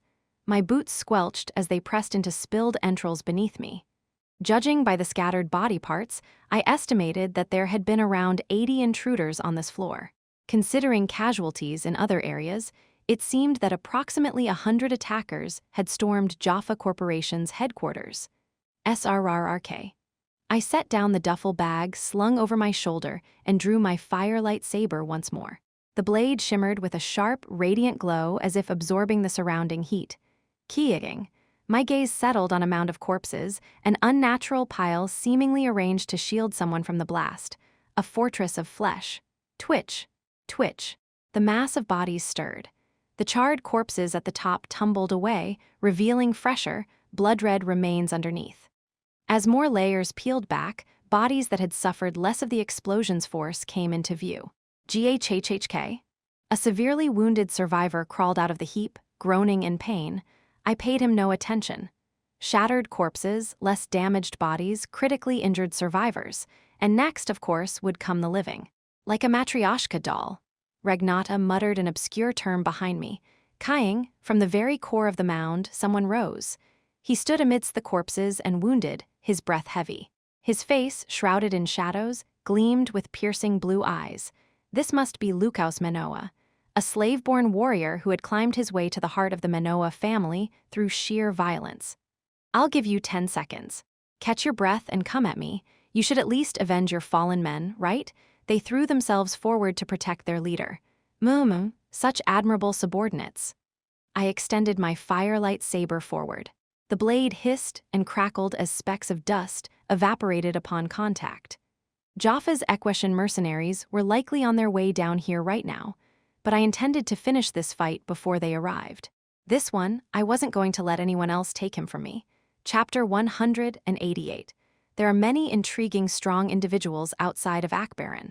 In the Akresha Empire, especially in Akbaran, most people enhance themselves with cybernetic prosthetics.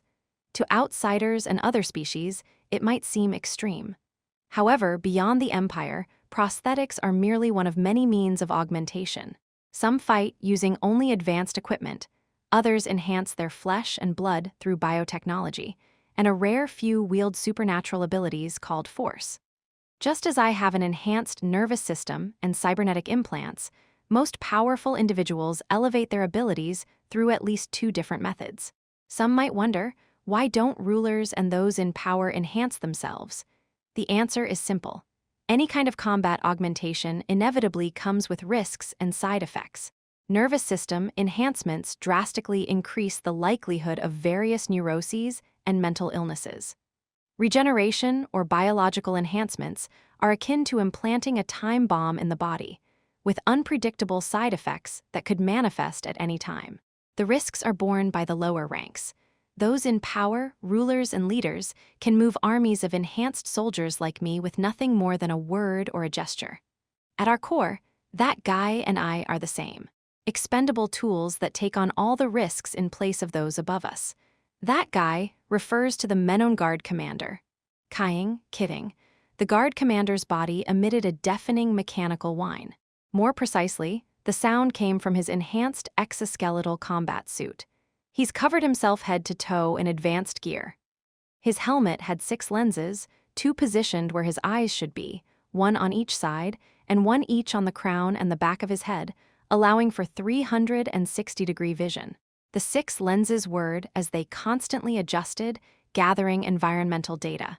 He's the leader of a well-trained unit. He won't be an easy opponent. The men on guard had willingly thrown themselves in harm's way to protect their powerful commander amidst the explosions. The unit moved like a single living organism, completely synchronized toward their objective. This was the mark of an elite military force. Chiik, chick, chick. Particles struck my firelight saber, sending off continuous sparks as its glow intensified. The interior was still scorching hot from the explosion. The floor, now stripped down to bare metal, was hot enough to cook meat. My shoes' soles had long since gone from sticky to outright melting. The firelight saber was a blade made of ignium, a material with heat amplification properties. It reacted sensitively even to residual heat in the air, steadily increasing in temperature.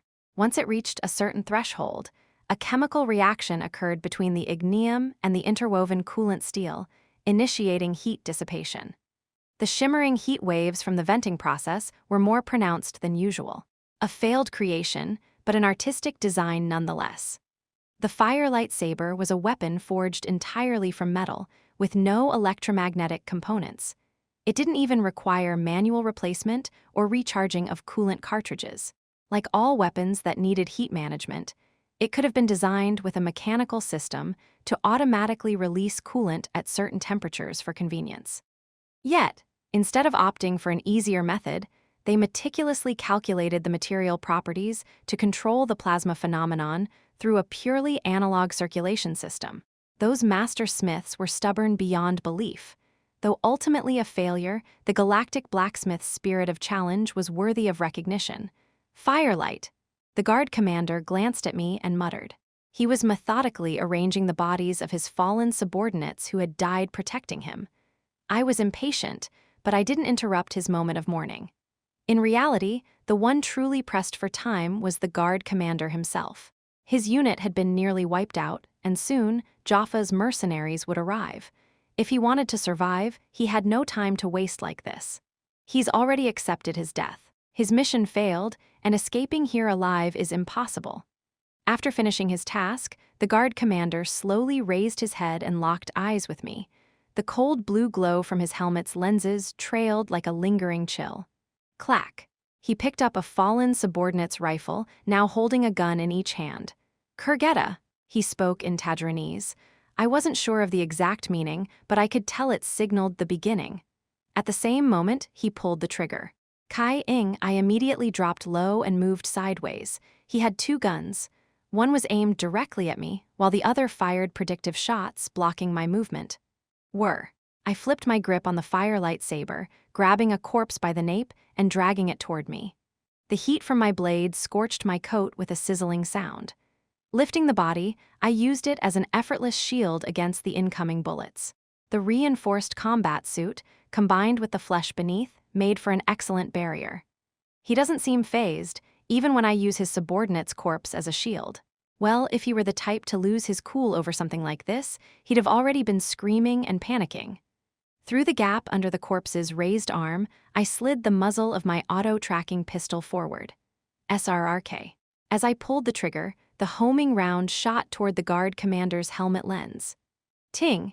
He swiftly spun the gun in his left arm, deflecting the round with the barrel as if swatting it away. His combat suit's ballistic protection should have been sufficient, but he had likely anticipated the possibility of a special round with additional properties, choosing to block it with his weapon instead. As expected, that didn't work. Homing rounds were slower than standard bullets. Against an opponent of this caliber, they were more suited for ambushes than direct engagements. Creak. Keeping my body low, I advanced behind the cover of a corpse. Thunk! The guard commander leaped back and pulled out a pistol-sized disposable grenade launcher, firing immediately. That's not an ordinary grenade. My eyes widened as I tracked the projectile. Following a curved trajectory, the grenade suddenly split midair, dividing into 8 smaller spheres. The subdivided grenade fragments accelerated along curved paths in multiple directions, covering my entire projected movement area. A wide-area attack. Well, that's an annoying weapon. Dodging the grenades themselves was possible. I could rapidly boost my output for a burst of speed. Lapis's cybernetic implants were capable of it. But once my movement path is set, he'll follow up with additional firepower, something even harder for me to evade. This was a tactical mind game. The guard commander was keeping his distance, wary of the fire lightsaber. He had also figured out that my ranged combat options were limited. Understanding the opponent's intentions and strengths, countering them, and forcing the fight into an advantageous position for oneself. He was a high-level adversary. It felt like we were taking turns throwing each other complex problems to solve. Whoever failed to find a solution would be the one to die. I had to act unpredictably. Only then would it be my turn to strike. Whoosh! Releasing the corpse, I leaped upward. My fingers latched onto the overheated ceiling panels, and I braced my feet against the surface, suspending myself upside down. Boom! The split grenades exploded just below my dangling head. Tap! I kicked off the ceiling hard, launching myself toward the floor. Just as my toes touched the ground, I bent my knees and rebounded straight back to the ceiling.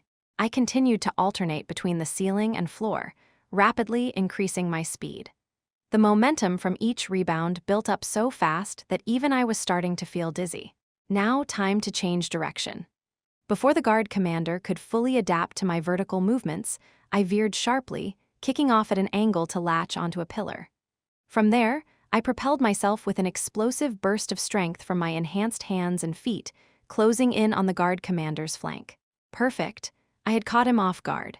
What I had just performed was high-speed maneuvering utilizing all four surfaces of the interior. It was a technique that required a high-performance, high-output cybernetic implant, exceptional user reflexes, and impeccable balance, all aligning perfectly. Even the seasoned guard commander couldn't keep his barrel trained on my trajectory. My movement had deviated too far from his predictions, leaving his thought process unable to keep up. When faced with an unexpected situation, there's always a momentary gap before one can recognize and respond to it. I had created that opening. I closed in on the guard commander's flank as if soaring through the air, gripping the fire lightsaber firmly. A vision flashed through my mind, his waist being cleanly severed. If that's the extent of your skill, then you're dead. And then I would be disappointed. Fortunately, it seemed the guard commander had more tricks up his sleeve. He barely bent his knees before kicking off the ground. Reaching the ceiling, he mimicked my maneuver, using momentum to accelerate vertically and closing in behind me. Losing my rear made a chill run down my spine. Screech. I scraped my right foot against the floor to brake, spinning sharply. The fire lightsaber followed the centrifugal motion of my body, carving an arc through the air. Whoosh! The fire lightsaber slashed through empty space. The guard commander had already moved out of its range and was reloading his magazine. Haha, did you just copy my maneuver after watching it? I adjusted my grip on the fire lightsaber as I spoke. Just seeing it wasn't enough. This wasn't a technique just anyone could replicate. No matter how advanced an exoskeleton was, it couldn't achieve the same level of responsiveness as a cybernetic implant. And yet, the guard commander had just moved as effortlessly as if he had high-performance cybernetics. Judging by your reaction speed, you've directly linked your nervous system to your exoskeleton. I muttered to myself, answering my own question. Still, one mystery remained. Even if the exoskeleton supplements output and the nervous system link enhances reflexes, if he moves like me, his organic legs inside should be completely destroyed. The acceleration method of repeatedly kicking off the ceiling and floor at high output generated immense shock force. A cybernetic implant could endure it, but the impact dampening capabilities of a combat suit's exoskeleton weren't particularly impressive. Drip. My question was soon answered. Blood was trickling down from the guard commander's legs and feet. So, even if his legs are shattered, he's fine as long as the exoskeleton keeps moving. I like that. His legs, from his toes up to his thighs, must have been completely shattered. If the exoskeleton lost power, he wouldn't even be able to stand. That was the price he paid for mimicking cybernetic movements with flesh and blood. As long as I'm holding the fire lightsaber, you'll keep retreating while fighting. This won't end quickly, and soon, unwanted interference will arrive. I spun the fire lightsaber once before sheathing it. Then, I unfastened the scabbard from my waist and tossed it onto the floor. Creak. The guard commander tilted his head to the side, puzzled, but he quickly understood my intent and discarded his firearms as well. I want to see your close combat skills. And if you want to raise your slim chance of survival, you'll have to answer in kind. I drew a dagger and took a reverse grip stance. Hiss. The guard commander grasped his helmet. Hydraulic mechanisms engaged, releasing the locks. He discarded the helmet, heightening his senses to the extreme. A human male's face was revealed. He looked about 14 or 15 years older than me. Chak. Like me, the guard commander pulled out a single dagger and gripped it tightly. I took a short breath. This wouldn't take long. It would be a short and brutal fight. My combat instincts unraveled, awakening thread by thread. Even my hair felt like it was standing on end, reaching toward my opponent. SRRK? I moved forward on the balls of my feet, closing the distance. It was almost time. I had willingly discarded my advantage and was choosing to take an unnecessary risk. I knew how reckless this looked, even to myself. But this was necessary for me. I needed to purge my inner aggression outward. If I survived this fight, I wouldn't need to do anything insane for a while. I'd be able to think more rationally, avoiding unnecessary gambles and dangers. Probably, Kit. The close quarters battle began. I bent forward, folding from my toes to my knees and waist. My arms and shoulders moved with precision. It wasn't just me. The guard commander mirrored my actions. A textbook-perfect exchange. Our daggers, barely longer than our palms, slashed mercilessly at each other's vital points. Tack. We struck each other's arms, blocking the angle of our elbows. Each time, we switched hands, alternating between attacking and defending in rapid succession. Quajik. I attempted to stomp on the guard commander's foot. He withdrew, then countered by trying to pin my foot down instead. The fight became a chaotic blend of close combat techniques and dagger strikes. I had to engage every single sense. Combat awareness and tactical thinking flashed through my mind. My reflexes and intuition detected threats even beyond conscious thought. A lifetime of training had ingrained combat into my instincts, making every move sharp and precise, reaching out toward my opponent like an extension of my will. My breath came in short gasps. My organic muscles tensed and contracted repeatedly, while my cybernetic implants hummed smoothly. I only had a single dagger, which meant I had to scrape out every ounce of skill from the depths of my being. Skriech, our daggers clashed and locked together, refusing to separate as if magnetized. In that brief instant, I felt him steadying his breath.